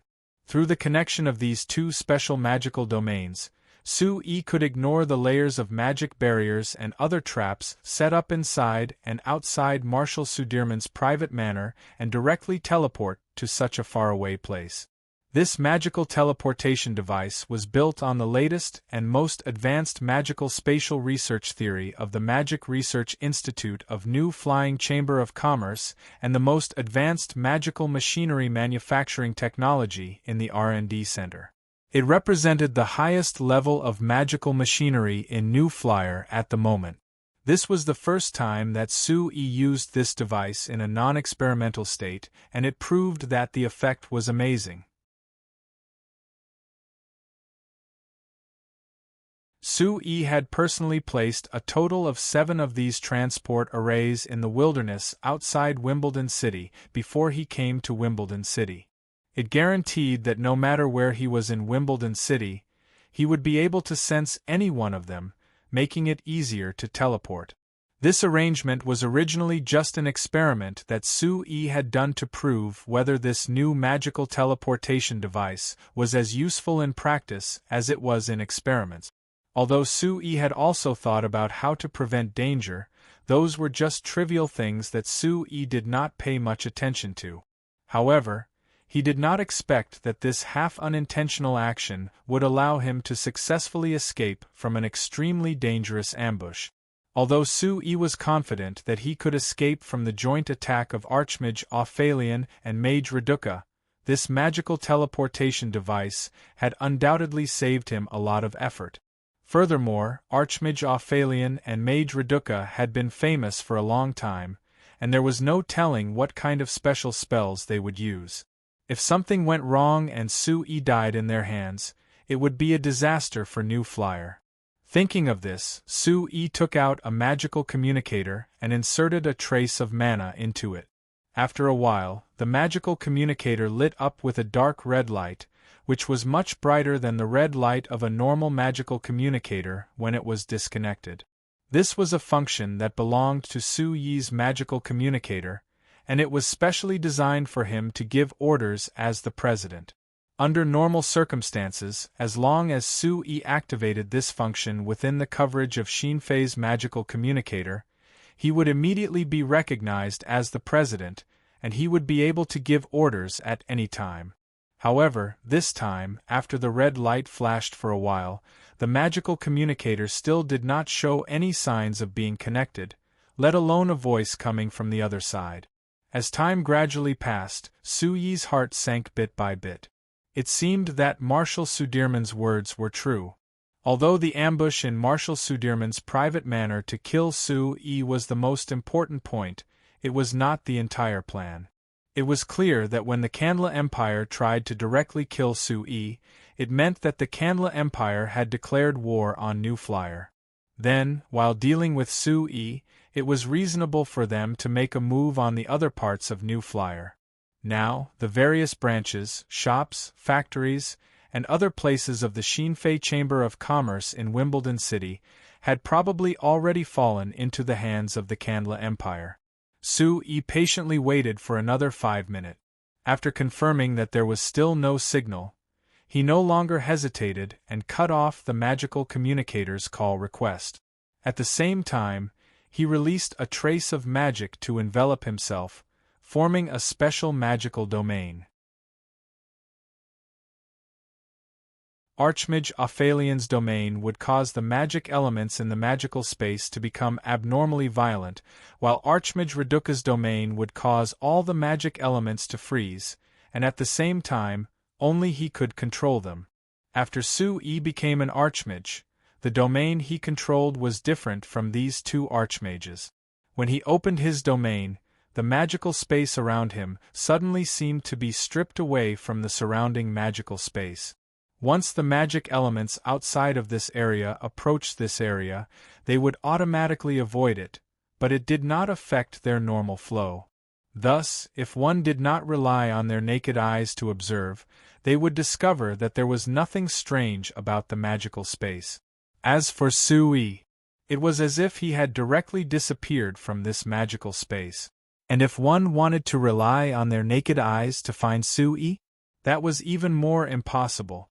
Sue-Yi, who had learned illusion magic from Elder Undine, could already easily use illusion magic on himself. He cast an illusion magic on himself, causing him to look very ordinary from the outside, a middle-aged man with the characteristics of a citizen of the central part of the Kanla Empire. After finishing all these preparations, Su-yi flew towards the northwest. About half an hour later, Su-yi successfully infiltrated into Wimbledon City. At this time, Wimbledon City looked no different from usual. The Kanla Empire's sudden attack on the new flyer did not directly affect most of the citizens of Wimbledon City. However, when Su-yi arrived at the new flyer's branch in Wimbledon City without attracting anyone's attention, he finally discovered something strange. As one of the most important commercial streets in Wimbledon City, the West Street was always crowded and looked extremely lively under normal circumstances. But now, although the West Street was still crowded with people, they were almost all gathered in one place. They were not moving around, nor were they as noisy as usual. Instead, they were all looking in one direction, and everyone's expression was very strange. The direction where their gazes were focused was a very conspicuous and large shop on the West Street. The sign on the shop had been removed at some point, but it was easy to see that this shop belonged to the new flyer through the engraved symbol of half a wing engraved on the doorpost and various window panes. This was one of the new flyer's branches in the Kanla Empire, and it was also the largest branch. Originally, this was the most obvious sign that the new flyer was stationed in the Kanla Empire. But now, not only was the sign of the shop taken down, but the entrance was also in a mess. There was also a team of fully armed Kanla Empire royal guards standing outside. A large seal was stuck on the closed door at this time, and the team of soldiers standing outside the door clearly showed everyone the fate of this new flyer branch. It had been sealed. Su-yi mixed in the crowd, looked at the situation of the branch from afar, and turned around to leave. After walking around the city twice and bypassing several streets, Su-yi came to a very ordinary and shabby, but also very quiet, narrow street in the South City district. He gently knocked a few times on a shabby wooden door. With a creak, the wooden door opened, revealing a face full of confusion. Su-yi made a few complicated gestures to the person, and the person's originally blank face suddenly burst into an extremely excited expression. He opened his mouth and shouted. Yes, Su-yi covered his mouth, looked around, pushed him into the house and closed the wooden door. Behind the wooden door was a low, shabby, and inconspicuous house that could be seen everywhere in the South City district of Wimbledon City where the poor gathered. After Su-yi and the person entered the room, Su-yi lifted the bed with practiced ease, revealing a hole that led downwards. The two jumped into the hole, and there was a very spacious cellar below.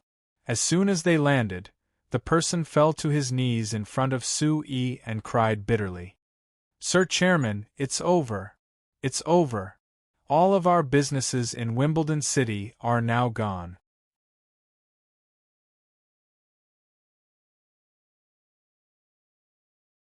Chapter 1077. Su-yi frowned slightly and pulled that person up. "Don't be in a hurry to cry.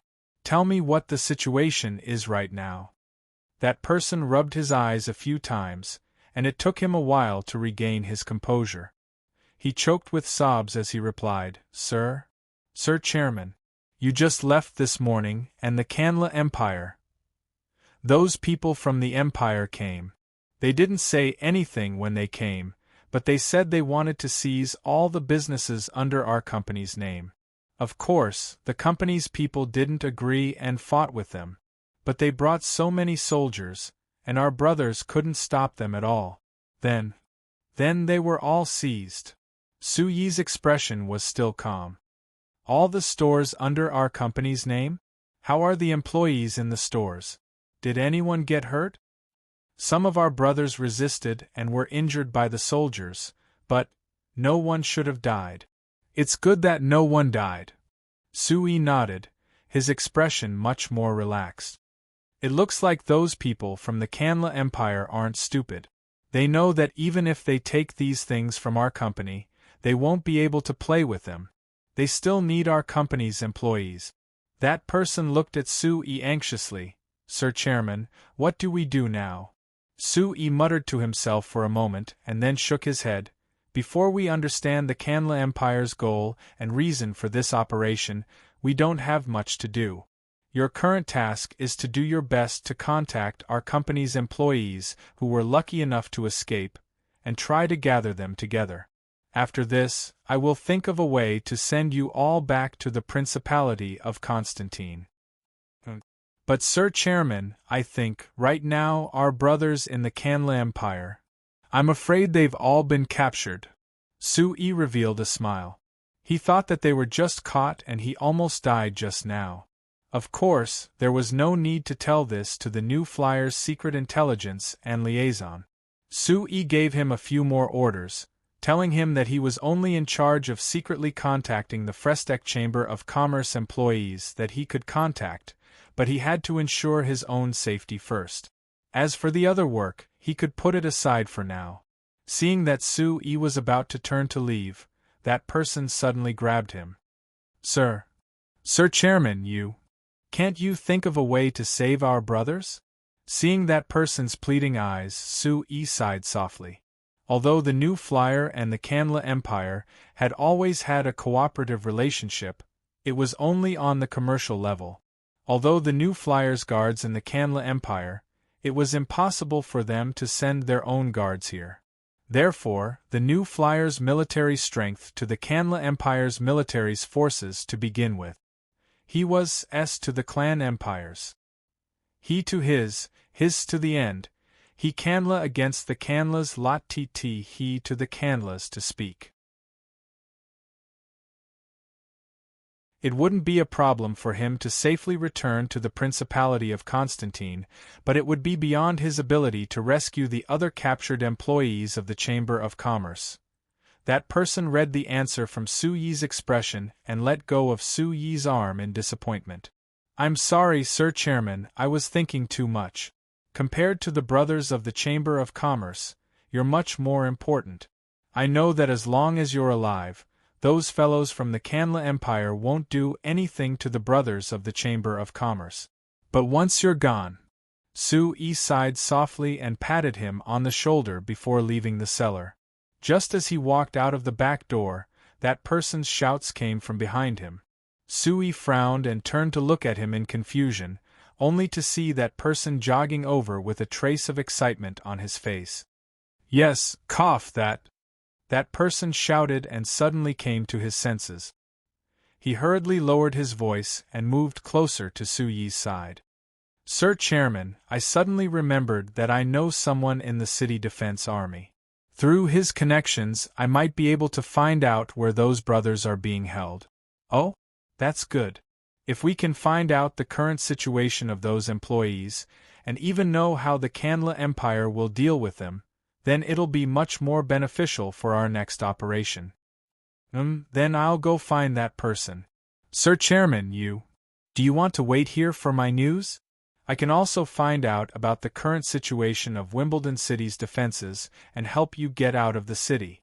That person asked again. There's no need for that. I have no problem getting out of the city. Su-yi smiled and patted him on the shoulder. Hurry up and find out. Once you have confirmed the news, send it back to the headquarters through the channels of the Chamber of Commerce. This information is very important, you have to treat it seriously. All right. That person glanced at Su-yi again and hesitated for a moment before bowing to Su-yi and leaving the courtyard. Su-yi waited for a while after he left. After making sure that there was no one outside, he left the courtyard and walked towards the South City Gate. Just as he arrived on the street outside, Su-yi could feel that the atmosphere in the city was much more tense than when he had just entered the city. There were pairs of armored soldiers patrolling the street.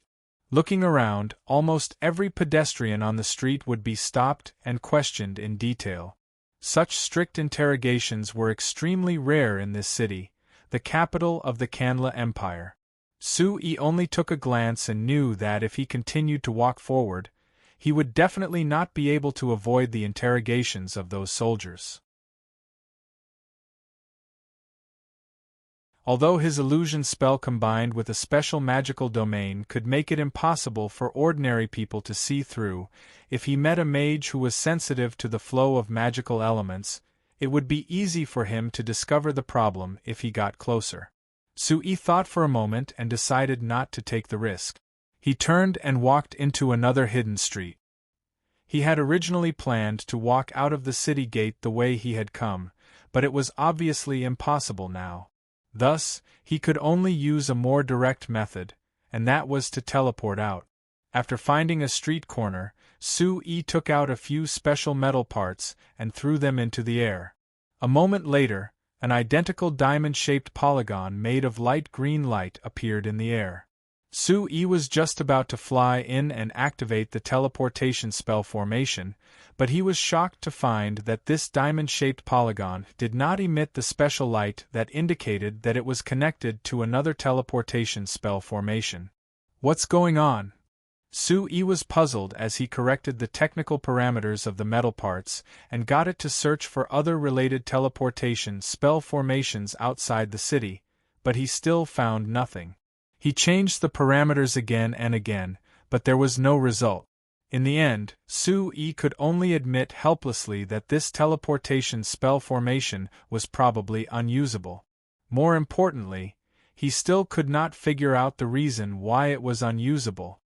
He did not know if the teleportation spell formations outside the city were all destroyed, or if this teleportation spell formation that was still in the experimental stage was not stable enough, or if there was some kind of obstruction in the connection between him and the other teleportation spell formations.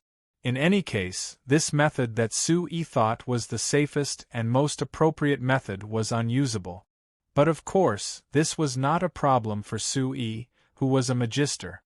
He raised his head and looked at the tall city walls of Wimbledon City in the distance. He carefully sneaked toward the city walls in the street. When he was close to the city walls, Sui had a thought. The magic power in his body surged, and his figure suddenly disappeared. The next moment, Sui crashed into the city walls of Wimbledon City with a bang and fell from the air. After Sui landed, he staggered a few steps and finally steadied himself. He raised his head and looked at the city walls in surprise.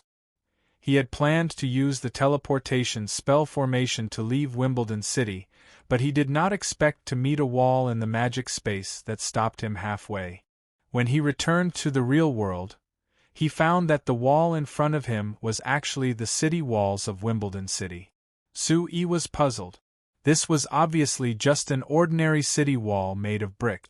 How could there be a magic barrier in the magic space? Suddenly, a burst of laughter came from the city walls above like thunder. The laughter was full of undisguised surprise and sarcasm. Chairman Su, just when we thought that today's operation had failed and that you should have returned to the Principality of Constantine, we did not expect that you would return to Wimbledon City for some ordinary employees of the Chamber of Commerce who have nothing to do with you. Should I admire your noble character? Or should I laugh at your stupidity? Sui looked up and couldn't help narrowing his eyes from the dazzling sunlight that shined down on him. He calmed himself down and cast a levitation spell on himself. He slowly rose into the air. When he was on the same level as the city walls of Wimbledon City, he saw an important person who wanted to kill him 2 hours ago. Marshal, I have to say, you guys are very fast, Sui said in a deep voice. I'm curious, how did you know that I was back in Wimbledon City? Marshal Sudirman opened his mouth, and a hint of mockery and disdain hung at the corner of his mouth. Think about it, who did you see during this time? Sui quickly thought about the face of the Chamber of Commerce's spy. He thought for a while and suddenly understood. No wonder. I thought it was strange. You guys sealed all the shops under the name of our Chamber of Commerce less than 2 hours ago. How did he know everything? He even knew some details. So, he was already bought over by you guys. Marshal Sudirman laughed. Chairman Su, your new flyer can buy a lot of people to work for you with gold coins. Of course, we can also buy them with gold coins. You guys are just a chamber of commerce that has been established for less than 20 years. Why would anyone really work for you? Sui was silent for a while and nodded. Maybe you're right. Yes, we are just a chamber of commerce. All of our relationships are a business exchange. But I still don't understand. Why is the Kanla Empire not willing to cooperate with our chamber of commerce? We can both develop together and benefit at the same time. Why do you guys have to choose this method of mutual destruction? I've said it before. We are an empire and you are just a chamber of commerce. There is a fundamental difference. If you can't understand this difference, then I have no interest in explaining it to you. In short, Chairman Su, now that you've foolishly returned to this huge cage, don't even think about escaping. Marshal Sudirman looked at Su-Yi with an ominous glint in his eyes. It was as if he wanted to eat Su-Yi in one bite. Just now, you actually managed to escape. That was the biggest mistake of my life. Now, you can't escape no matter what. After saying this, Marshal Sudirman took a step back. Two figures appeared where he had been standing. They were Archmagus Ophalion and Archmagus Reduca, who had just fought with Su-Yi.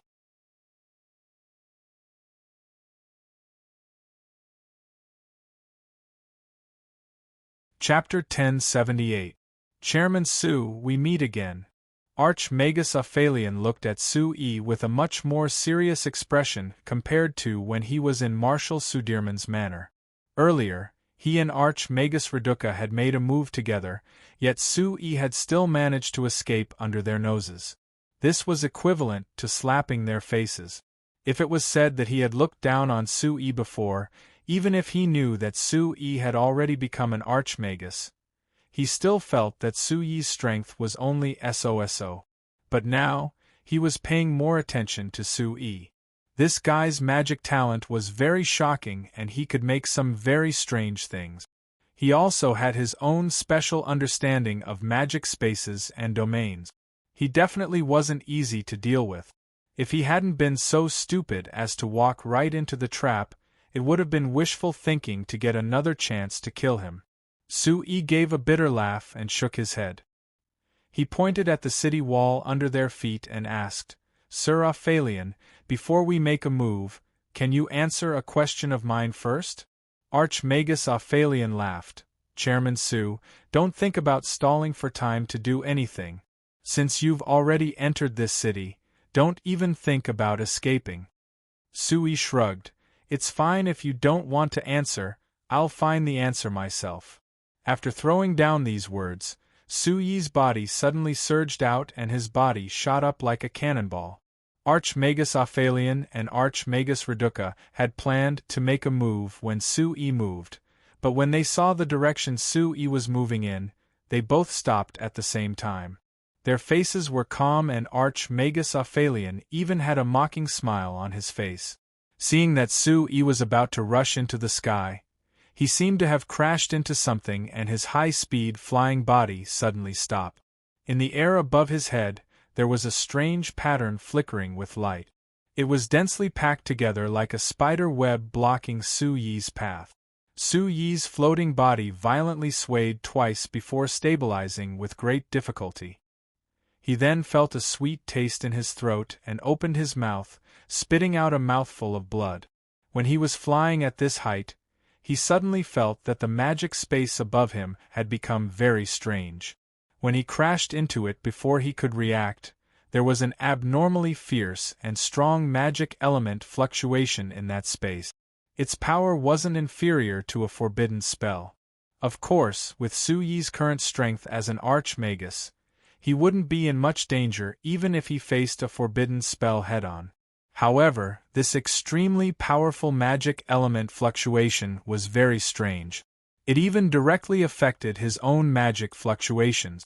Not only did it cause him to suffer from a real strong shock wave, it also affected the magic in his body, causing it to become chaotic for a short period of time.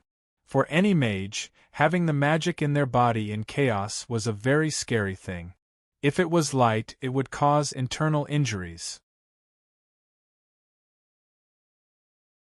If it was serious, it would cause a backlash of magic and directly cause death. Moreover, the stronger the mage, the more powerful the magic in their body. Once it became chaotic, the consequences would be even more serious. Fortunately, Su-Yi was only flying at high speed and didn't use much magic. Therefore, even though it caused a magic disturbance, it wasn't very serious. He was able to quickly react and regain control of the magic in his body. However, this made him understand a fact. The strange magic barrier that prevented him from leaving Wimbledon City, other than being hidden in the city walls, even covered the sky above his head. Chairman Su, if your question is about this forbidden magic domain array, then I can give you an answer. Archmagus Ophelian's faint voice came from below. Su-Yi looked down and saw that Archmagus Reduca and Archmagus Ophelian were still standing on the city walls. They didn't fly up to stop him. It seemed like the two of them were very clear that he would definitely be stopped by this forbidden magic domain array. Please speak. Su-Yi replied in a low voice. Then, he slowly raised his right hand and extended a finger to slowly touch it. This forbidden magic domain array is a complete protection array that covers the entire Wimbledon City. Its use, Chairman Su, you've already experienced it twice, it is to stop all magic effects from entering your body. Of course, as long as you make some adjustments, it is very easy to prevent all magic effects from seeping out. Archmagus Ophelian's voice slowly came from below. Speaking of which, this forbidden magic domain array has been set up for more than 500 years. This is the first time it has been set up in the city. Chairman Su, I have to say, the treatment you receive is quite extraordinary. I would rather you not treat me with such importance. Su-Yi bitterly smiled as he replied.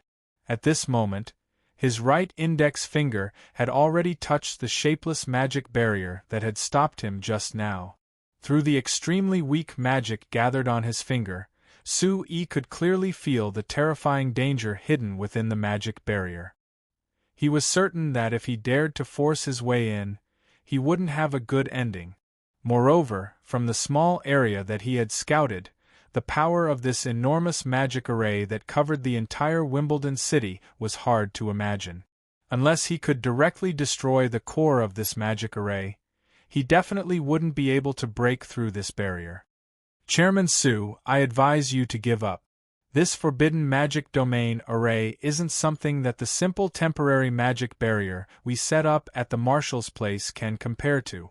Let alone you, even if all the archmages on the continent worked together, they still wouldn't be able to break through this magic barrier. Su-Yi's actions were seen by Archmagus Ophelian. His words had a trace of ridicule, as if he was mocking Su-Yi for overestimating himself. Ophelian is right. Archmagus Reduca, who had been silent the entire time, suddenly spoke up. This forbidden magic domain array is something that Arcane Empire has been strengthening since before Wimbledon City was built. It has been strengthened by countless top mages in the Empire for more than 500 years. It isn't something that normal mages can contend against. Therefore, Chairman Su, I advise you to surrender. Su-Yi looked at Archmagus Reduca in surprise. You still want me to surrender? Aren't you planning on killing me? Be it your magical talent or the knowledge you have about magic machines, they are all extremely valuable. Hence, if you choose to surrender and let us deal with you, we definitely hope to keep you alive, said Marshal Sudirman, who had retreated to an unknown location. Linley frowned. Marshal Sudirman had already retreated to an unknown location. Of course, the prerequisite is that you cooperate. In other words, as long as I'm willing to surrender and cooperate with you, I can keep my life. Su-Yi asked with a smile. Yes. I've already said this to you in my manner. The two archmages have also said this to you many times. Chairman Su, give up. You have no chance of escaping now. Marshal Sudirman advised again. Let me think about it. If I surrender, you will definitely restrict my magic for safety reasons. You might even destroy my magic foundation so that I won't be able to use magic in the future. That way, you can control me without worry, and then make me hand over all my knowledge about magic machines to serve you with peace of mind. Am I right?" Marshal Sudirman and the two archmages were silent. I have to say that this is indeed the best solution. But Su-Yi raised his head to look at the sky and slowly let out a breath. "I've always liked freedom. I don't like being locked up and working for others. Moreover," Su-Yi paused and lowered his head to look at Archmagus Offarian and Archmagus Reduca on the city wall. His eyes suddenly turned sharp. "We haven't even fought and you want me to surrender? How is that possible?" As soon as his voice fell, Su-Yi raised his right hand high up and a large amount of magic gathered in his body. With him as the center, the magic elemental energy from all around wildly gathered in his right hand. Even the magic elemental energy gathered in the magic barrier above him because of the magic suppression domain array was affected because of this. There were countless strange glowing ripples that kept appearing in the air above him. Looking from below, it looked like there were thin streaks of lightning streaking across the sky. Seeing Su-Yi's actions, Archmagus Offarian coldly snorted and raised his voice. "Chairman Su, I've already said that the magic barrier above your head is formed by the anti-magic domain array. With your strength alone, you definitely won't be able to destroy it. I advise you not to act rashly in case you trigger the anti-magic domain array's counterattack. If that happens, you won't even have a complete corp." Su-Yi grinned. "Who said I'm aiming for this array? Didn't I just say that we haven't fought yet? Sir Offarian, take this." As soon as his voice fell, the incomparably large amount of magic elements gathered around Su-Yi's right hand had already condensed into an abnormally bright ball of light. It looked like a small sun hanging in the air, flickering with lightning as it appeared above Su-Yi's right hand. Following that, Su-Yi's right arm dropped and the ball of lightning fell with an extremely bright and thick bolt of lightning, heading straight for Archmagus Offarian on the city wall. Under the impact of this shocking scene, no one noticed that when Su-Yi threw out the ball of lightning, his left hand, which had been hidden behind his back the entire time, gently raised and threw a flat metal box into the air. When it hit the magic domain above Su-Yi's head, the metal box didn't cause any magic elements to fluctuate, so it didn't trigger the anti-magic domain array. However, when the metal box drilled into the barrier, it stopped and floated in the air. At this time, the anti-magic domain array seemed to have sensed this strange object. Strands of strange light flashed around the metal box, becoming denser and denser. In the end, it formed a small ball of light that completely surrounded the metal box. The metal box within the ball of light wasn't affected at all. Only a few small dots of light suddenly lit up on one side of the box and quickly spread out. Not long after, this side of the box was densely packed with all kinds of unknown dots of light.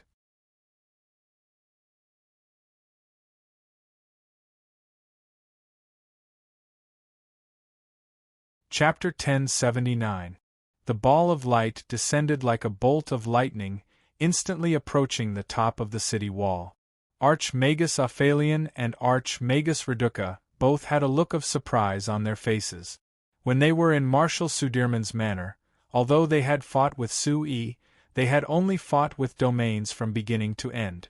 After that, Su-Yi had unexpectedly escaped, so other than being able to see that Su-Yi had a unique understanding of magic domains, he didn't display any powerful strength. So according to normal circumstances, Su-Yi should have only been an archmagus for a few years. No matter how strong his magic talent was, there was a limit to his strength. But now that Su-Yi had casually thrown down this kind of spell, the two of them could feel the incomparably powerful might hidden in this shroud spell. It was not weaker than a forbidden spell at all, which greatly surpassed their expectations. After a moment of shock, the expressions on their faces immediately turned grave. Su-Yi's magic power had far surpassed their expectations, which meant that it would be much harder for them to capture or kill Su-yi. Moreover, although they could use the magic suppression domain to prevent Su-yi from escaping, there was a very serious problem. This was Wimbledon City, the capital city of the Kanla Empire. A fight between arch-magi was simply destructive to normal people. Now that there were 3 arch-magi fighting in Wimbledon City, if they weren't careful, it would cause terrifying destruction to Wimbledon City. The losses wouldn't be able to be calculated. So before they came here after receiving the news, even the Kandra Emperor had personally come out to request Archmagus Aphelion and Archmagus Reduca. He hoped that they could control the range of their fight and not cause too much damage to Wimbledon City. If this was a normal fight, Archmagus Aphelion could use a teleportation spell to dodge Su-yi's lightning attack, but he was currently standing on the city walls of Wimbledon City, and under the city walls were a large group of houses in the southern part of Wimbledon City. If this bolt of lightning was allowed to fall, perhaps the city walls wouldn't suffer too much damage due to the anti-magic domain's protection. However, judging from the power contained within this bolt of lightning, if it fell, it would definitely affect everything within a radius of several hundred meters, or even 1,000 meters. Even though the city guards had already evacuated the residents in this area, only God knew how many people were still hiding in this area. Then again, even if no one died, just destroying this area would be a very large loss. These thoughts flashed through Archmage Aphelion's mind as he circulated the mana within his body. He raised his hand and placed a huge magic barrier above him and Archmage Reduca. Hong! The ball of lightning heavily slammed into the magic barrier and exploded with an earth-shattering sound. The sound wave spread out and created a hurricane under the city walls, blowing away many of the thin roofs of the houses. It was a terrifying scene. At the same time, ripples appeared on the magic barrier's surface. The ball of electricity then split into lightning bolts, which then split into arcs of electricity. Finally, the arcs of electricity spread across the magic barrier like thin threads. After a while, the last strand of electricity finally faded. Archmagus Aphelion was about to raise his head to say something when he saw Su-yi raise his hand again. Another ball of lightning fell, but it wasn't aimed at the 2 archmages on the city walls. Instead, it flew in the direction of the city. Archmage Aphelion was greatly shocked. His body instantly disappeared and reappeared where the ball of lightning had fallen, once again erecting a huge magic barrier. Hong! This time, because Su-yi didn't have much time to condense magic elements, the power of the ball of lightning was a lot weaker than before. Archmagus Aphelion was able to easily block it. But before he could let out a sigh of relief, Su-yi actually threw down another ball of lightning. This time, the ball of lightning was in the opposite direction from where Archmagus Aphelion was. It was even further away. Reduca, stop him. Don't let him lose it again. Archmagus Aphelion only had time to send a message to Archmagus Reduca on the city walls before quickly using a teleportation spell and appearing below the ball of lightning. Actually, before Archmagus Aphelion's message reached him, Archmagus Reduca had already made his move. When Su-yi threw down the ball of lightning, Archmagus Reduca waved his hand. Countless small fireballs with purple flames soared into the sky and shot towards Su-yi. These fireballs were about the same size as the lowest level fireball spell, but Su-yi was very clear in his heart that the power of these fireballs was completely different. He didn't choose to take it head-on. Instead, his body flashed and he appeared in the distance, going deeper into Wimbledon City. As soon as his body appeared, Su-yi raised his hands and casually threw out 2 balls of lightning. This time, not only Archmagus Aphelion, but even Archmagus Reduca had no choice but to use a teleportation spell to rush over. The 2 of them each blocked a ball of lightning. Archmagus Aphelion was greatly angered by Su-yi's actions. He couldn't help but raise his head to curse. But as soon as he raised his head, he saw that the originally clear sky had suddenly turned red. The anger on his face instantly turned to fear. Sui, you're crazy. You actually want to use meteor fall. Quickly stop. You've already broken the rules of all magicians.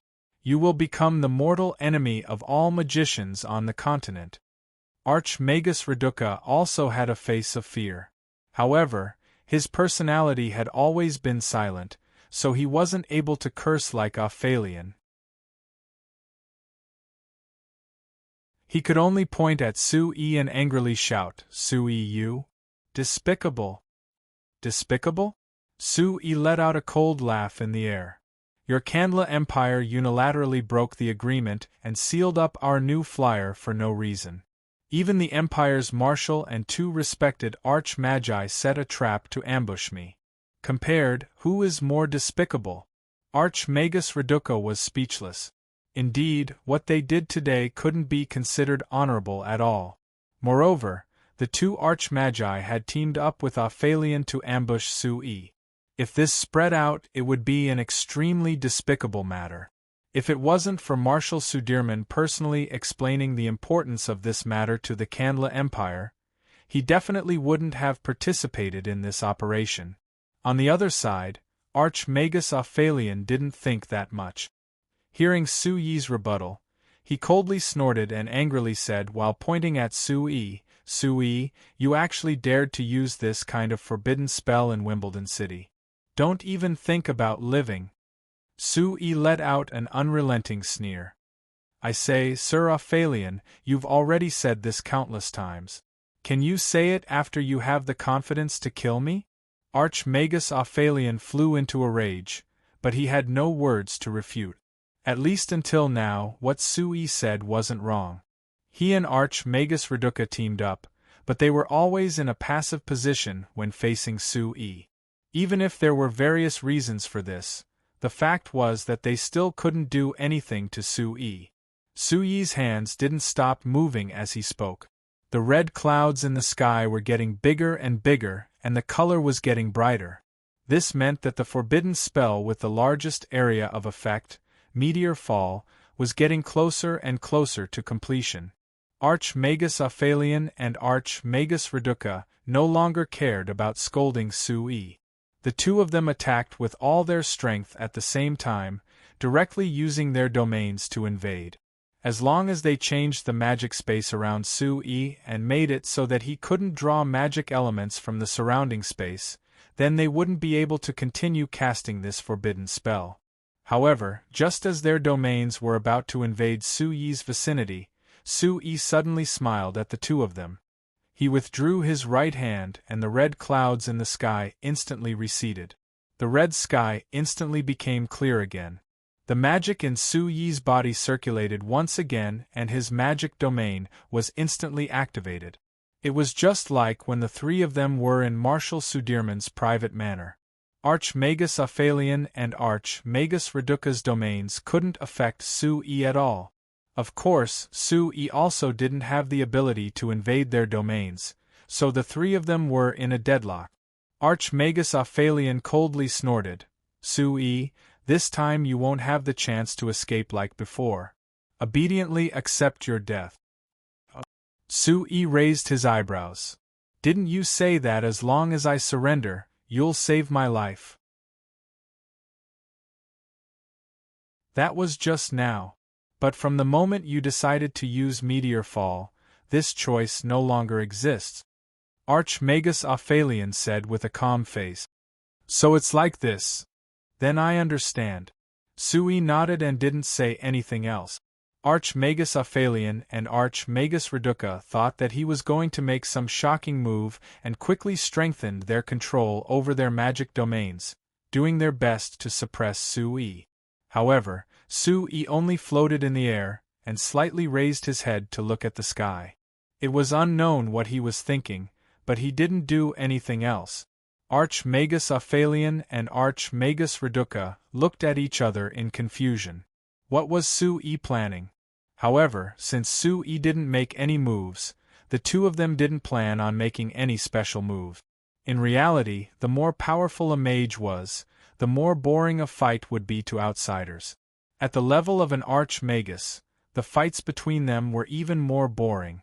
This was because an archmagus' understanding of magic had already reached the level of a domain, so normal magic couldn't pose any real threat to an archmagus. Therefore, in the end, it was still a battle of domains. What would determine the final outcome, other than the understanding of each other's domain, was the strength of their magic power. After the previous fight, Archmagus Aphelion and Archmagus Reduca were certain that Su Yi's understanding of domains wasn't weaker than theirs. He might even be a bit stronger in some areas, so it was impossible to defeat Su Yi with just a domain. Therefore, the only method left was to use magic power to suppress Su Yi. No matter how powerful Su Yi's talent was, he was only 40 years old this year. There weren't many shortcuts for a mage to cultivate their magic power, so the strength of his magic power couldn't compare to Aphelion and Reduca. If this stalemate continued, Su Yi would quickly run out of magic power and lose. It was impossible for Su Yi to not know the current situation. If he didn't do anything now, could it be that he had already given up?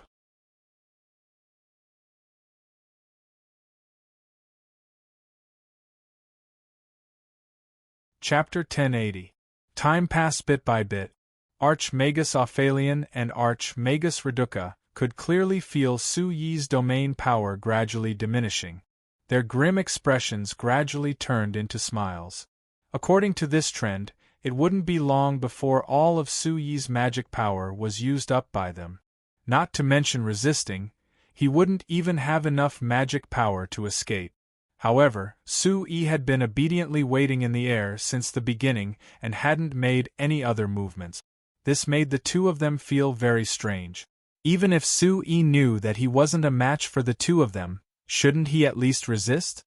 Giving up like this, no matter how one thought about it, it shouldn't be something that a Frestec Chamber of Commerce chairman like Su Yi would do. Can the two of you answer a few more questions? Su Yi suddenly opened his mouth. Archmagus Aphelion and Archmagus Reduca were both surprised.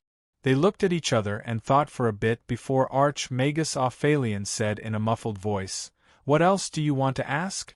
Su Yi not making any other movements was the result they wanted to see. Otherwise, if Su Yi didn't care about anything and randomly threw spells at Wimbledon City like before, the two of them would be in a mess. If they weren't careful, Wimbledon City might suffer a huge loss.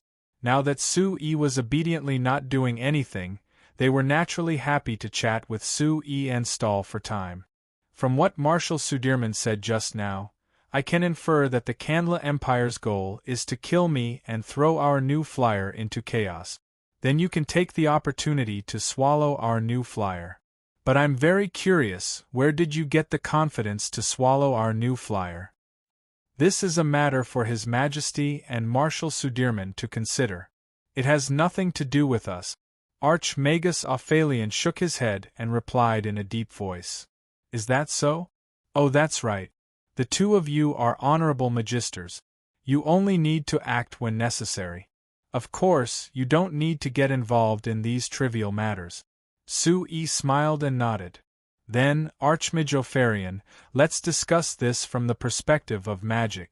Do you think that, if your Kandla Empire swallowed up our new flyer, the technology of magic machines can still develop as quickly as before? That has nothing to do with me. Archmage Aphelion replied with a cold face. In my opinion, the things that New Flyer has come up with are simply crooked. They have long lost the true meaning of magic research. It's good that New Flyer is gone. Otherwise, the other magicians will be tempted to study those useless things. So that's what you were thinking. No wonder. Su Yi nodded as his gaze fell on Archmagus Reduca. Then, Archmagus Reduca, are you the same as Archmagus Aphelion and think that our company's research is crooked? Archmagus Reduca was silent for a moment before slowly nodding. Magic tools have always been a decoration for magic research. How can they be the main thing to research? This will only lower the level of magic on this continent. I don't like it. Hee hee. Sui couldn't help letting out a soft laugh. Your Excellency's Archmages, I have to say that your views are really too outdated.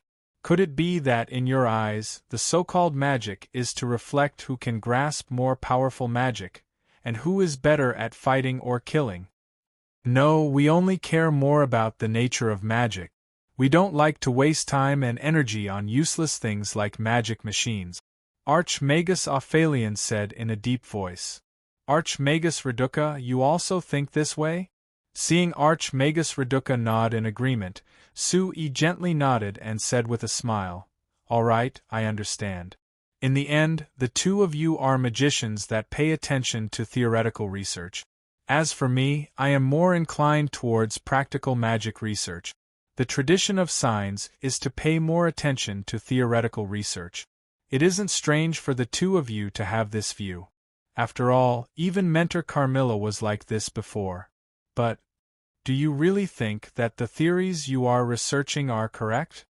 Hearing the trace of mockery in Suyi's voice, Archmagus Ophelion's expression became even more gloomy. He coldly snorted, "Sui, don't think that just because you have outstanding magic talent that you have the right to question our achievements in magic research. Don't forget, the two of us have been arch-magi for many years. Our magic research is much better than a guy like you who just became an arch-magus." "Is that so? But how come I can't detect it?" Sui chuckled. "If the two of you are so much better at magic research than I am, then how did I manage to escape from the two of you so easily? Why do the two of you need to rely on this anti-magic domain array to have the confidence to stop me? Why is it that even with the two of you working together, you can only barely hold me back?" This string of whys made Archmagus Ophelion and Archmagus Reduca's faces turn red. Their expressions carried a trace of shame. This was because Suyi's question was correct. If they could really surpass Sui in magic research, then the result would be them easily dealing with Sui.